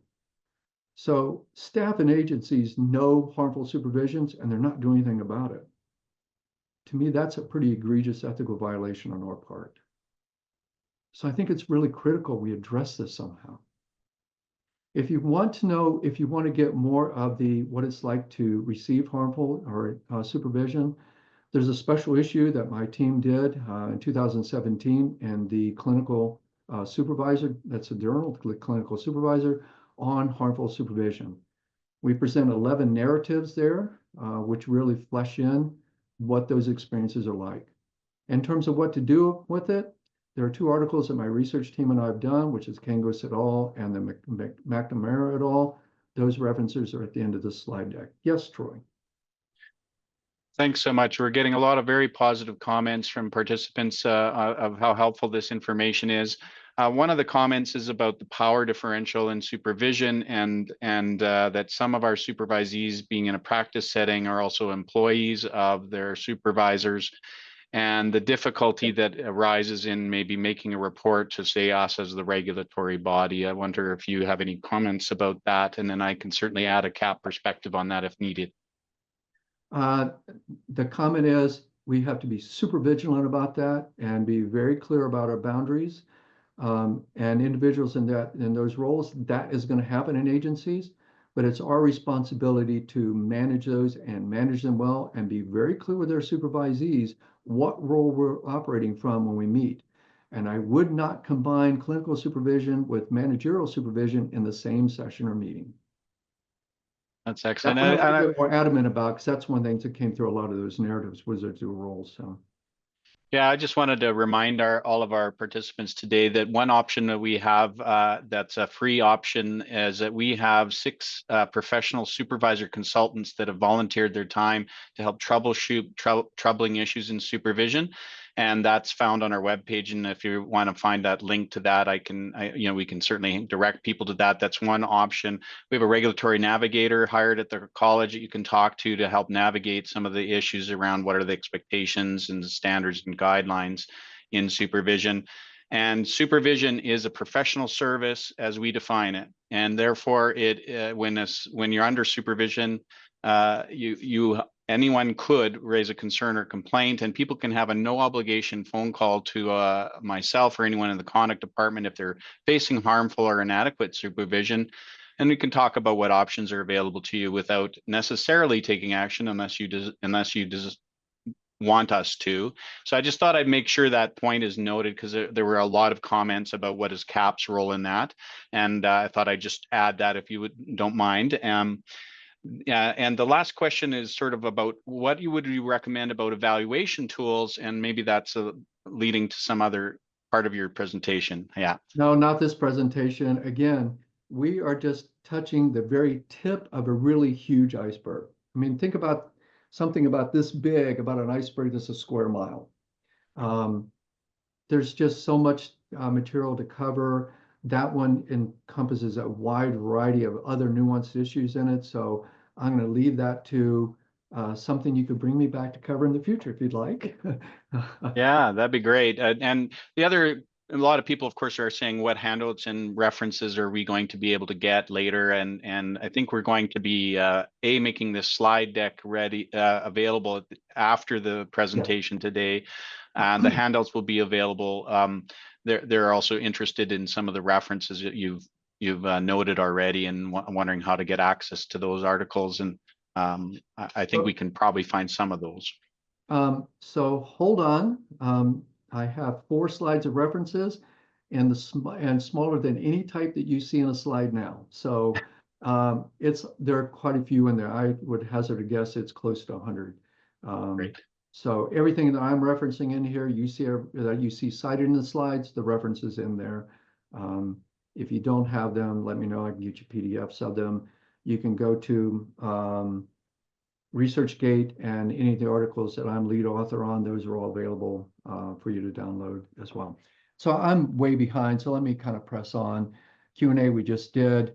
I want to quickly go through and summarize an article that I did back in 2010, where I was a keynote presenter at a conference that I'll talk about in a little bit, where I summarized at that point, I think it was 20 years of my experience as a clinical supervision scholar. So these were the myths that existed. There's one that I took off for today, and that myth was that any good therapist will be an excellent supervisor, that supervision is not a distinct discipline, and there are no unique supervision competencies. Well, I hope you understand why that's not up there. While that may be the case that most people recognizing a distinct discipline, I think we still have a long ways to go in terms of really focus on supervisor competencies themselves, and making that something that's more required for anybody who's doing that task. Again, that represents biases of myself and a group of other supervision experts that we're trying to push that through. So our theories capture actually clinical supervision, not even close. They're overly simplistic. That's something I've investigated in a series, multiple series of studies. Supervisees are anxious. Nope, not true. 10 to 15% of our supervisees actually are anxious, according to the state trait anxiety scale, but they are really concerned about their performance and evaluation due to the hierarchy. I'll say this because I meant to say it before, just feeling pressured on time. To me, our supervisees are the most vulnerable population. The exception might be as mandated clients. But even mandated clients can, at least most of the ones that I'm familiar with, that's usually in a dealing with the judicial system, they can choose to be in therapy or not. For therapists or for our supervisees, yeah, they can go to another doctoral or master's program. Really? Not so much. So they're super vulnerable. We hold their careers in our hands, and they know it. So I think that anxiety, I think, has to do with just not anxiety in terms of anxiousness we think about it, but other maybe forms of anxiety or performance concerns that are there because their future's in our hands. You've heard me kind of going about monitoring and recording sessions as counter-therapeutic, and it's really problematic. There's no evidence to back that at all, at least no credible evidence. We don't need to monitor. Of course we do. How do we know what's going on in sessions if we're not watching what's happening, or at least some of it? Cultural and racial diversity and identities are irrelevant to clinical supervision. I hope you know the answer to that is, really? It's always there. It's a question of what's salient at this given point in time. And I know I'm talking fast, folks. Sorry, I'm trying to get through some of this material. Supervision is all about using the one right theory and techniques. No, we need to have a whole gunny sack full of interventions and theories that we can use and apply to our work as clinical supervisors. Hopefully you just got a sense of all supervisors are well-trained and competent, and the next one's doing a good job protecting clients and public from harm. No, not. We need to. Supervisees don't need to use a consent contract. Thank goodness the vast majority of you are, and for those who aren't, I really encourage you to adopt it. Finally, the quality of the supervisor relationship is secondary. It's really not that critical. The research that I've been doing and a couple of the colleagues in the last 7 or 8 years in particular are showing is not only is the working supervisor working alliance the most important aspect of clinical supervision and successful clinical supervision and supervisee development, it also mediates and moderates virtually every other variable that you want to throw into the mix. Most of those studies are cited in the references. Okay, so this part, we're going to have to cut back time for you actually doing something. If you could hand out the consent, please. What I might encourage you to do is take a breath, stretch, move your arms about, because you've been sitting here listening to being bombarded with a massive amount of information in this much time. What I want to focus now is how do we develop and build a collaborative, multiculturally sensitive supervisor relationship? And one of the things I'm suggesting is, and it's not just me, but a lot of us in the field are suggesting, it's by establishing very early on at the onset, what are the expectations, boundaries, responsibilities, procedures, policies, structure, framework, limits of confidentiality, grievance procedures, any of all of that. All of that's really essential to developing a good quality relationship. It's all about safety and trust, and it's about honoring our commitments. So take a look at the supervision consent contract. That actually, the template was published as part of that special issue. To me, it's a living document. I continue to update and modify that. And have done so actually in preparation for today's workshop. To me, the way I think about the written concept is not to be just formality of just need to sign this. To me, this is a tool. This is a vehicle to initiate discussions about all the pieces that are in that consent and contract. It is about, for me, multicultural includes Indigenous folks.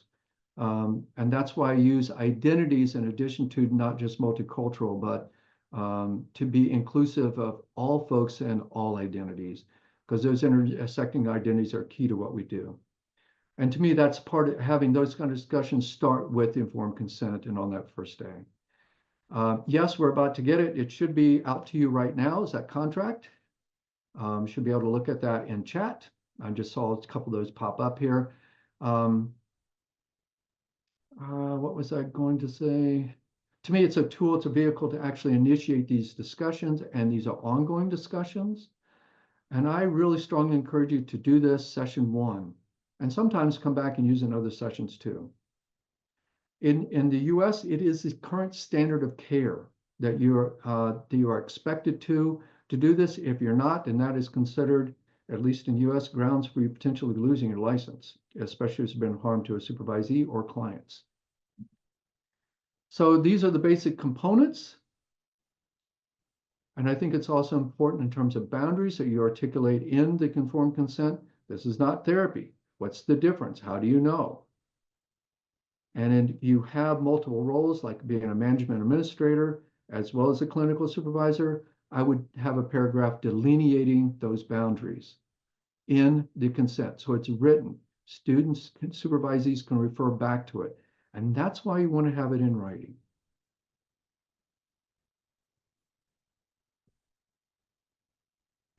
At the end of this, you'll see the Supervisee Bill of Rights. That's also something that's a living document I continue to develop and revise. As well, the contract I don't have because I found that even in outline, works in some agencies and not others. So it's really got to be something specific to you, your agency, your setting. What are the performance criteria? What are the competencies you're focusing on? And recognizing it's okay to modify this as you go through a supervision experience. To me, the underlying and undergirding piece of all of this is the developing a high quality supervisor relationship. That's the purpose of all the consent contract, not just to cover a legal ass here in the States. It's about building a good relationship. It's mutual safety and trust. Notice mutual. So I had about on here 14 minutes. Let's see, where am I time-wise here? I'll give you until 1:52. So it looks like maybe, if I've got my timing right, about 12 minutes here that you can work on taking your consent and contract that you hopefully brought with you or have access to. If not, you can take the template that I've developed and throw out the stuff that doesn't apply, add in stuff that does. Most folks these days are not including a professional disclosure statement. Let me talk about that as you pull your material up and start working on it. And actually, I'll state this before I come back to professional development statement. Also, make sure that the informed consent, because it's not something that CAPS is actually endorsing that you'd have to do. So make sure it does meet current standards of practice for the CAPS as well as for the Canadian Code of Ethics for psychologists. For those of you who are counselors and psychotherapists, I know that your organization just came out with new guidelines for clinical supervision and standards for that, so make sure it adheres to that as well. Coming back to the professional disclosure statement, most of us don't include that. The purpose of that is to help your supervisees know, and something they refer back to, who am I? What are my skills and competencies I bring to my role as a clinical supervisor? It also delineates what is my wheelhouse in terms of competency. What am I competent to supervise and what am I not? For example, for me, and while I had training working with young children, in other words, younger than 12 or so, it's not my expertise. If I'm working with a supervisee who are working with children, I will find another supervisor to supervise those cases. That's not my wheelhouse. If I had a supervisee who's working in a jail or prison system, outside of my wheelhouse, I'm going to farm that out to a supervisor who has those competencies. So that's part of the purpose of the disclosure statement. It also specifies what standards, ethical standards and guidelines that you're using so that they know that they can look at those and use them to evaluate and judge my work as a clinical supervisor. I want that. I invite that. Questions for the task at hand. I know that I've seen a lot of stuff popping up there on chat. I don't know if Troy, if there's anything that I could respond to while folks start to work on this. And again, we're going to wrap this up at about 1:52. Yeah, there's been a lot of commentary and questions popping up. Some of them date back, go back to some of the earlier material even, and we're just having trouble keeping up with all of it. In terms of the contract kind of situations, I mean, some are, there haven't been a lot of commentary or questions about the contracting. There's been more related to the past materials. So I think you're good to continue going. I'm apologizing right now to everybody that's asking some really excellent questions online. I think that the tip of the iceberg problem is what we're facing a little bit here too, and that there's a lot of questions pertaining to the how-tos, the how many hours is enough, what about individual versus group, what's the evidence that training and supervision actually prevents harmful or inadequate, all of those sorts of things. So those are the kind of themes I'm seeing. I don't know if you wanted to comment about any of those or if we should just move on. Well, I mean, right now is time for folks to actually work on those contracts. So like I said, until 8 of, that's what I'm asking you to do, inviting you to do. The goal here is that you have a revised or updated consent contract that you actually use next week. And if you, I'll talk about that later, but let me kind of go back. I love the questions you're asking. Fantastic.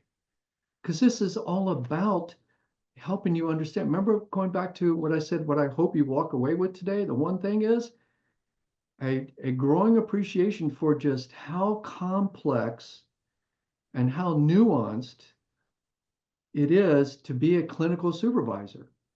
That how much actually is there, how much literature is there, how much empirical work is there, what are all the competencies that I need to be working about and thinking about as a supervisor. So, and I'm glad you walked through the ones you did, Troy, because like, those are the kind of things I would hope that you'd be thinking about and asking. Can't answer them in this workshop. We just don't have time. Even for some of them, the ones you raise, I couldn't even scratch a surface, much beyond just scratching it in an hour presentation, because there's just so much that you can do. I just saw this one pop up. That course was a course I taught every year at the university. I just retired. I don't think anybody's teaching it at this point, sadly. much to my chagrin, and it genuinely is to that. That used to be one of the real strengths of our program. But I'll talk a little about that too at the end. There are resources for you, and I will cite those, including what Troy had already mentioned that CAPS already has available to you. And I believe that CAPS also has a training. I'm trying to remember how many hours that Warren or you, Troy, told me, whether it was a 30-hour training scenario that it is that you had. And I know a couple others exist out there. So Yeah, we have there's a supervision training, and actually the person who runs that training, Dr. Jeff Chang, is actually part of our panel for our later this afternoon panel, and so I'm sure he'll be able to talk about that training opportunity. But people are hungry for more training in this area, and I think that you know, the bug is in your ear to maybe talk to doing some sort of APA short course, or you know, additional training opportunities would be welcomed, I think, and there are some through APA that I know have been made available in the past, and perhaps you also are on the docket to do some, and I think that would be a welcome thing from our participants. So I'll make the plug now. It's going to be in a slide that comes up later. There's two organizations I really encourage you to check out. One is the Clinical Supervision Research Collaborative, and I have the website link on a slide, a hot link there. That's something that Diane Borders and I created, and it is a place for supervision practitioners and scholars and people who, policymakers, educators, trainers. We're building that. We are growing. We're on the verge of incorporating as a nonprofit. Right now, the dues are free, so you could join and have access to the materials, including quite a few webinars and podcasts are available for you as a member. So that's one place. It's also a resource to contact with folks internationally, because it is truly an international organization about clinical supervision. Excuse me. The other is the annual International Interdisciplinary Conference on Clinical Supervision. That I also am a part of that. And the next one is going to be at Rutgers University, June the 11th to 13th of 2025. I plan to be there. A lot of the folks that are in my reference list, like Rod Goodyear, Ed Shafransky, Cal Fallender, I mean, a lot of folks you're going to be reading about, they will be there. And I think you'll find that conference to be pretty amazing. We usually have somewhere in the neighborhood of 200, 300 folks, and everybody's just very friendly, down to earth, personable. It's just, I love going there. I love being a part of it, because you'll find other people who are really passionate about clinical supervision. Our conference this year was at Redlands University. It was the first one we've done live versus being done online. And it was such a thrill to get back and connect with my friends and colleagues and new colleagues there. So that would be one I would plug for as well. But there's other resources. Bernard and Goodyear in the back of their book, as well as the Fallender and Shafransky book, have a lot of resources there as well. But those would be places I'd recommend starting, as like I said, with CAPS. And for those who are the counseling psychotherapist, your organization also has really done a pretty major expansion of supervision resources and services. So you've got about 2 minutes left to work on this contract. I'd actually hoped you'd had more time, so you might actually have to finish it.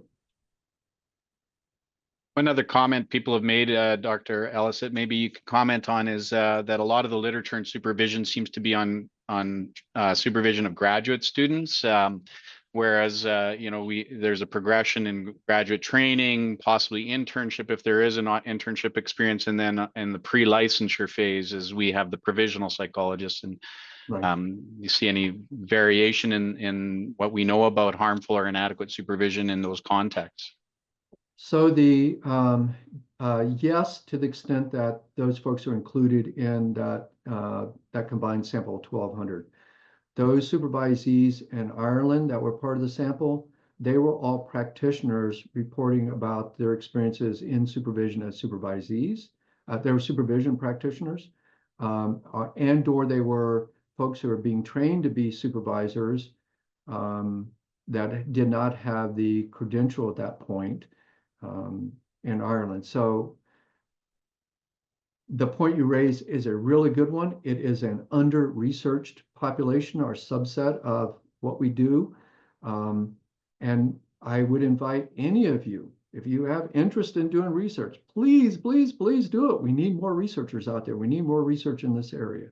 So I know that's not going to give you the answer you're looking for.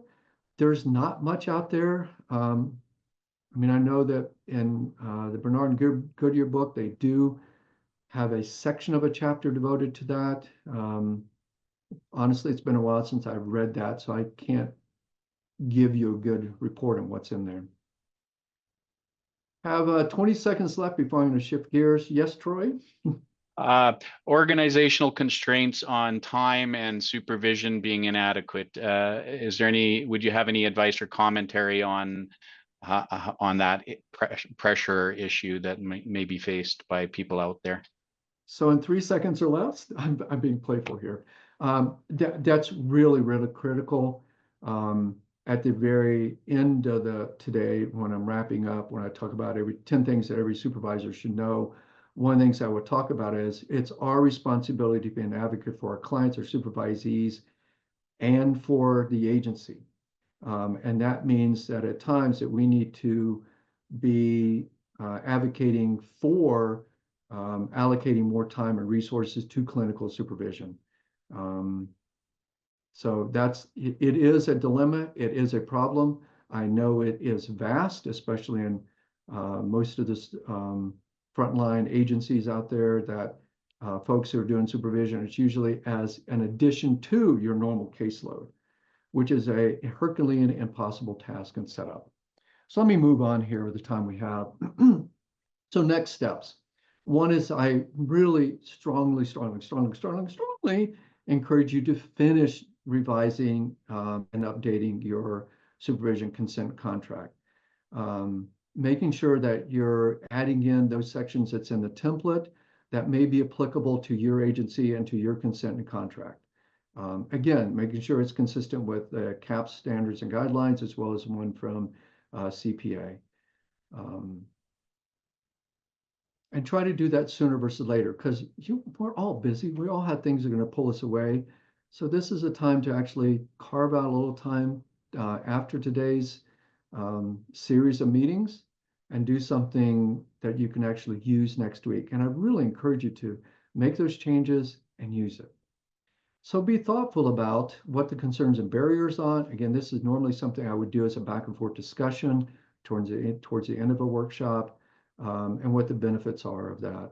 So as you identify what your worries and concerns are about doing this, and how do I do it, how to introduce it, honor those fears, concerns, and then see if we can do to be proactive.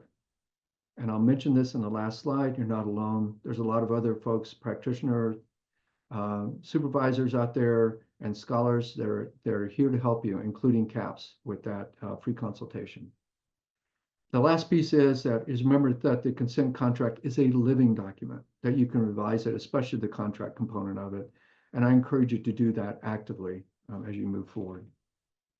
So what I'd like to do next is to, if you could send out those contracts, please.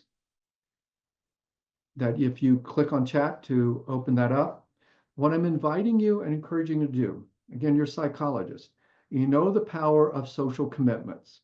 That when we commit to other people, we're much more likely to follow through on something. So what I'm asking you to do is to fill out this goal. Usually I do this in person or within a Zoom meeting itself. That's not viable. So I revised the contract so that you can fill it out and then send it to a colleague. And when you send it to your colleague, ask them to just send it back to you in a week or 2 weeks, whatever time frame is actually going to work for you. And the purpose of the contract, again, is to help you follow through and make this not just a typical another CE continue ed course where I went, I listened, got enthusiastic for maybe a day or two, maybe it's a week, and then it just disappears between the cracks.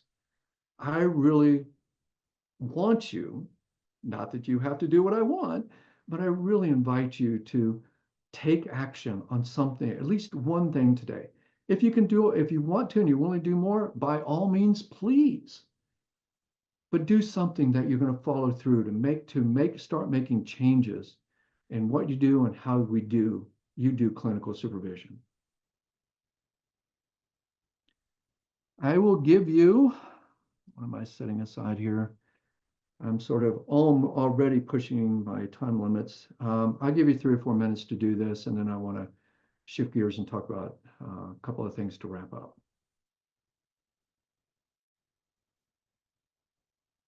Yes, it's just 1 page. And hopefully there's enough space for you to fill that out. And I think I set up that last line to continue to expand if you needed the extra space. And if it doesn't do that, let me know, because I was working on this a couple nights ago, trying to set it up for pure electronic version versus being handed out in person. So sometimes things that I think I set up don't actually work. So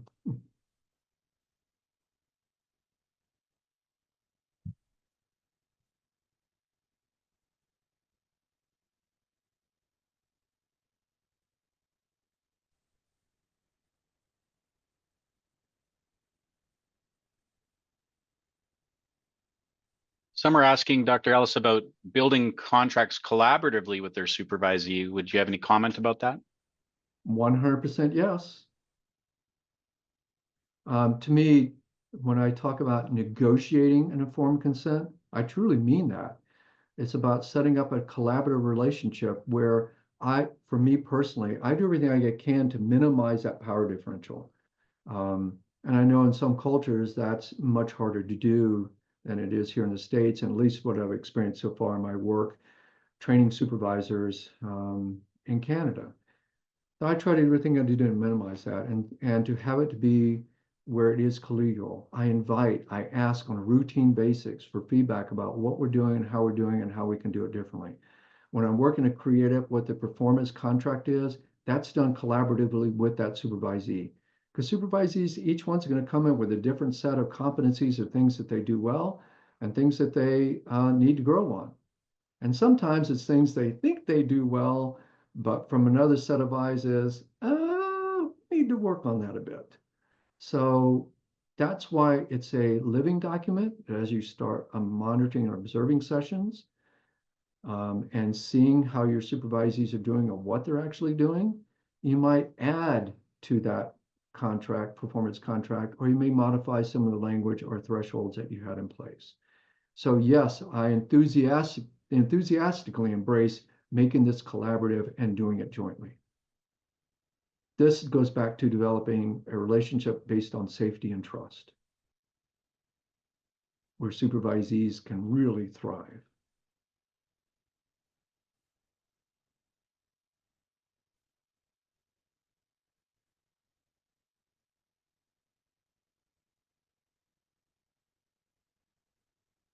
Give me another minute or so. And again, my intent is that you fill out this contract and send it to a colleague now, just to be clear. Don't wait, send it now, or what you're committing to do. Yes, Troy?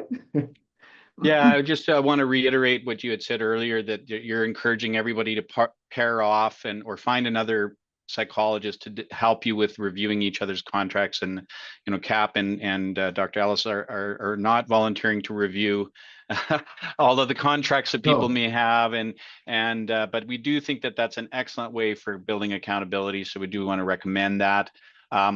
Contracts for me is really about setting expectations at the outset, just like informed consent would be with a client, and maybe even there's even an evaluative part to reviewing contracts together as well, where you kind of have to identify where is this particular supervisee at, and what experiences have they had. So if they've come into your supervision and they've had a prior experience that's harmful, negotiating this contract might have nuances or elements, I imagine. And so I don't know if you'd want to comment on that if there's a time.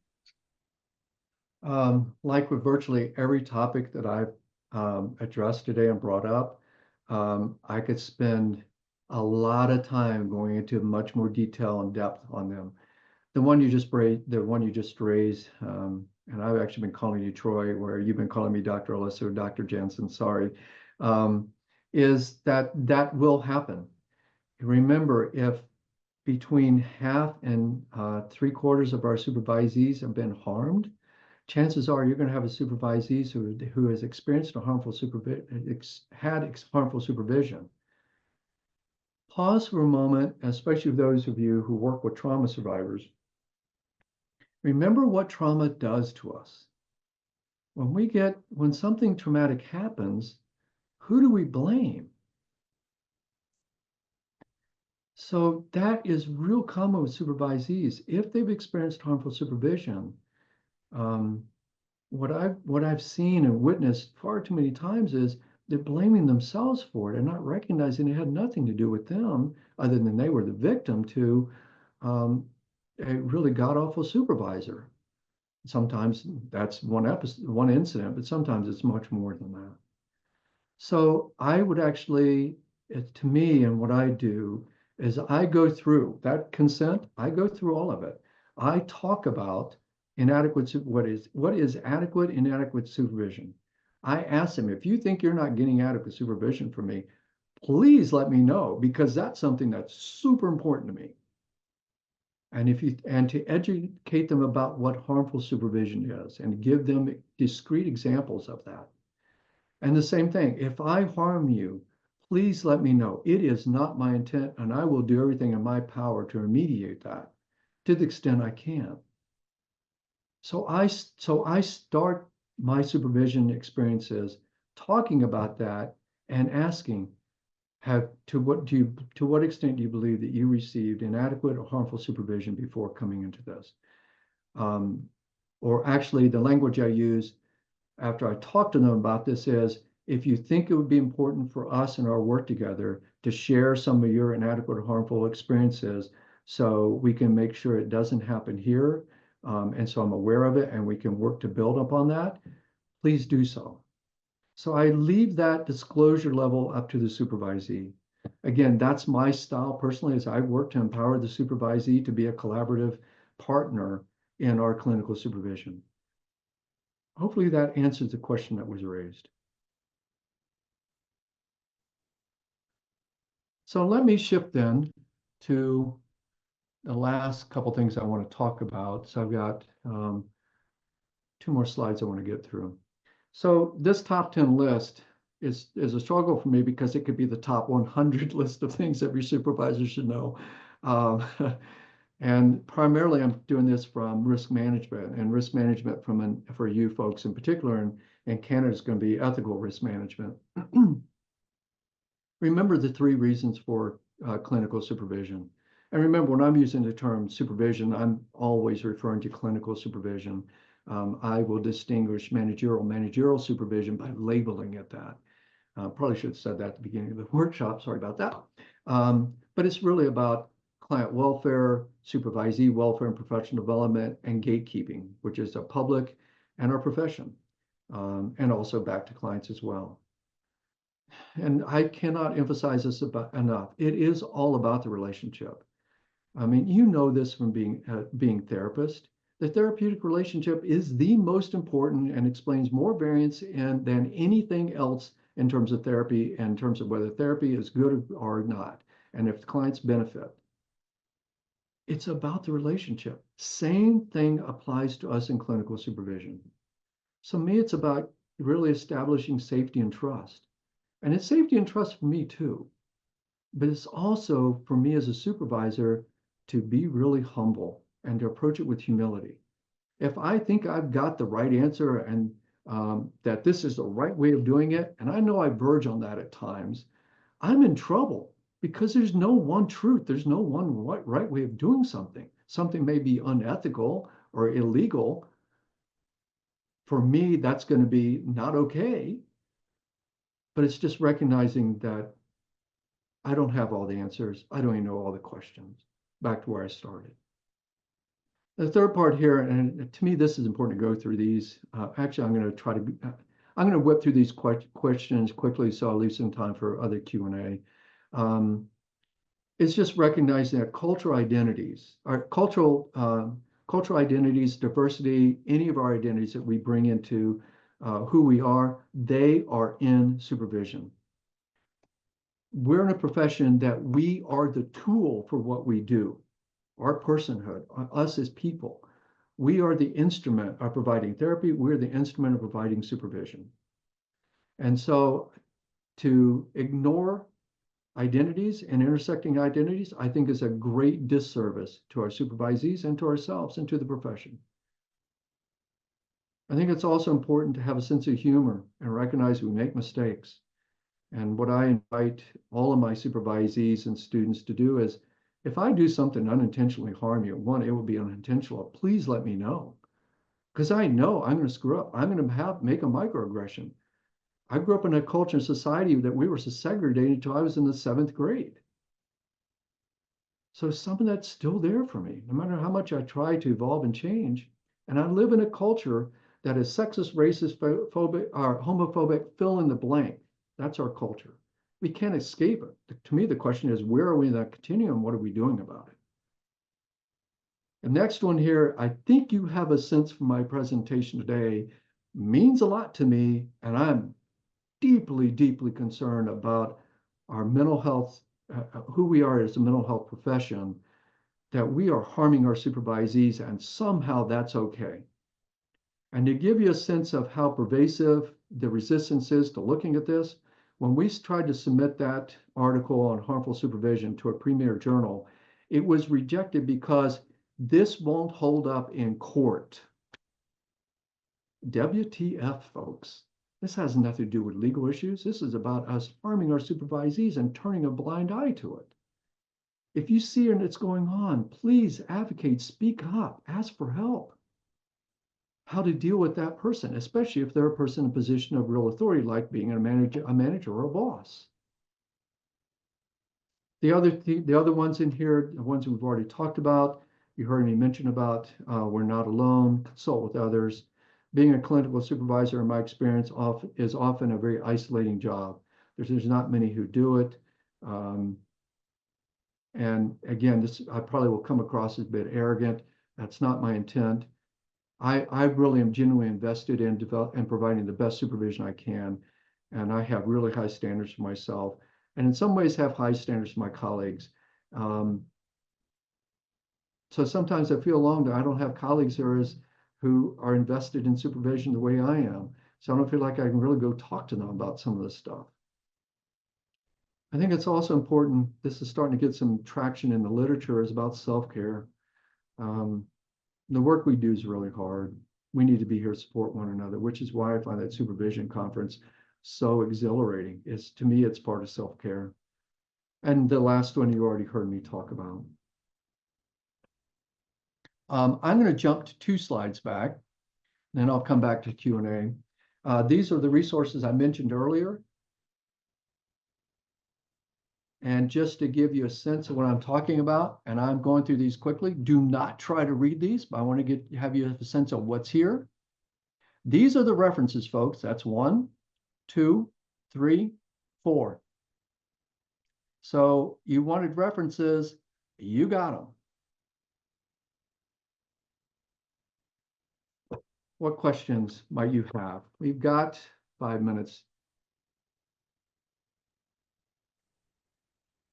Thanks so much, Dr. Ellis. A lot of positive comments, and thanks for a great presentation are coming in, and we do have a bit of time. And one of the key themes that I've seen repeatedly, and I apologize that I'm not going to be able to get to all the terrific questions and answers that have taken place, but the theme is sort of related to the idea of the dual role of the supervisor playing both an evaluative, gatekeeping role, maybe even administrative role, charging costs for their role, and when that occurs with harmful supervision, how and the barriers to bringing that to attention.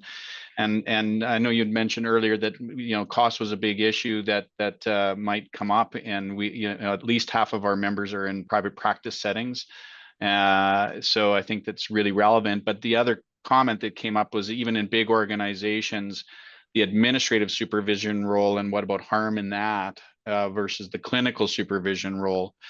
So I folded a lot into that question. There's a lot of commentary and wondering about how do we get past that barrier to, not turning a blind eye and taking action and not feeling empowered to do so because of those roles. I don't know what your comment would be about that. Wow, I mean, there's a lot there to unpack. I'll make a stab at it. If I feel like I'm leaving something out, Dr. Jensen, please let me know, and I will certainly come back to try to fill those gaps. First and foremost, to me, this is about changing a culture. That we have a culture of turning a blind eye, of not confronting our colleagues when they do something that's unethical, inappropriate, or, and what you're seeing here is truly harmful. And I actually had that happen within our program, where a supervisor was known to be harmful by one other faculty member, but that person never told anybody.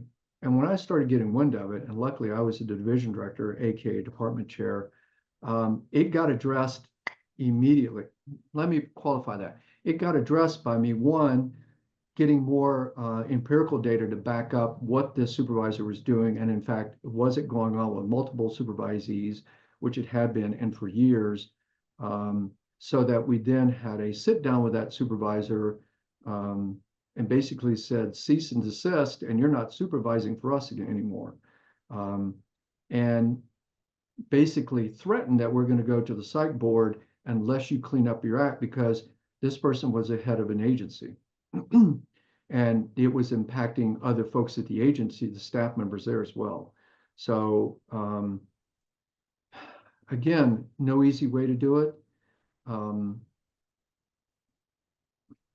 One of the things that, again, I'm sharing this from my experience. This is not to say it's going to work for you or for others. When I was in that administrative role, what I learned was that when I deal with administrators and managers, and for those of you who are in the audience who may serve in that role, no offense intended, please. I've learned that I had to talk their language. That in general, they don't care about client welfare. They don't care about how good supervisees or staff feel. They care about three things. And I know I'm being simplistic, but I found that this worked. They care about money. They care about legal risk, i.e. money, and they care about reputation of face, i.e. money. When I started reframing things, try to keep this quick, we redid our clinic. It was completely gutted and redone. There's supposed to be insulation between the therapy rooms. You could hear clients talking next door. The director tried to get that dealt with for 9 months. I went to the person who I'd worked with in designing this redesign of the facility, who is a vice president, and said, do you know that that you can hear everybody next door? We're on the verge of getting sued for malpractice and breach of confidentiality and a host of other things. They had somebody there the next day to deal with it. I'm not saying that I'm right on this, but I just found that when I'm dealing with managers, administrators, frame it in language that matters to them. So if you've got harmful supervision going on, frame it in a way to deal with the people who has true authority to deal with that, find out who that is, and then find a way to have a conversation with them. The other thing that may be helpful to know is that the business world and IO Psych has recently, in the last 10 years, started opening an eye to harmful supervision. And I'm seeing more articles being published about harmful supervision in a business setting. So now we're talking about managerial administrative supervision, which is, it's about time, because that's been going on for a while. A lot of the things that I think that we talk about here are applicable to those settings and those roles too. Let me pause. There were a couple of things you said, Dr. Jensen, I'm not recalling. What were they? Yeah, and I think we're probably running out of Oh, time we're because out we're of, I see gonna, we're out of you time. know, but I All really right. appreciate that effort to answer that difficult question. I mean, it's a question that we ask here at a regulatory, from a regulatory perspective, and of course, some of our solutions to date are, you know, we do have an informal process that people can call us about if they're facing harmful supervision in their opinion, and they want to talk to us about what problem solving steps they could potentially ask us to be involved in. You know, we haven't on occasion tried to do that. We also have a group of 6 excellent clinical supervisors willing to give of their time to consult about difficult issues, think about and problem solve, go through the ethical decision making steps about how to approach different tasks. So there's that. We're contemplating actively a routine evaluation of supervision. So because we require supervisors to evaluate supervisees. We actually don't require the other way, and we think that that might be helpful. And then some feedback process so that supervisors can benefit and improve as well as based on that feedback. There's a number of ways that we're certainly our supervision review committee, which I'm the chair of right now, is looking at all of those as options to contemplate what we might do. We've recently revised our supervision guidelines. They're for council for blessing to go to the members for feedback. So we're trying to outline best practices and expectations in a more clear way. So these are some of the things that we're trying to do to try to address these issues. But you know, it's an imperfect world in the sense that supervision is one of those rare professional activities that have automatic dual roles built in that we accept as being part of the role, and how you manage those successfully is to a large extent depends greatly upon your skills in managing trust and alliance in that relationship, is how I've couched it, but I don't know if that would resonate with you as true. But I want to thank you on behalf of everyone here at CAP. We do want to take a 10-minute body break. Dr. Ellis, I don't know if you'll be able to stay during the panel presentation or not, but you're certainly welcome to. So if and I we could will just one go ahead. wrap up, if I can give me 30 seconds. I really, as I said, I'm honored and privileged to be here and that you've invited me, not just CAPS, but individually, you folks, you've invited me to be here and a very small part of your lives. I focused on a lot of the risk and a lot of the problems that we're encountering. To me, welcome to the community of clinical supervisors. It's one of the most rewarding things I do in my job. I love it. And I hope that passion comes through here. And I look forward to you joining the community and moving forward with the really excellent work that all of you are doing. So thank you. And for some of the comments I've seen showing up, thank you, thank you, thank you. Thank you, Dr. Ellis. Really, really wonderful. Everyone, we're going to be taking our 10-minute body break now here. We'll be back at 2:30. So I look forward to seeing all of you. We have an excellent group of panels, so we hope you can stay and enjoy the rest of the panel presentations, which I think you'll find very informative as well. Thanks, everyone.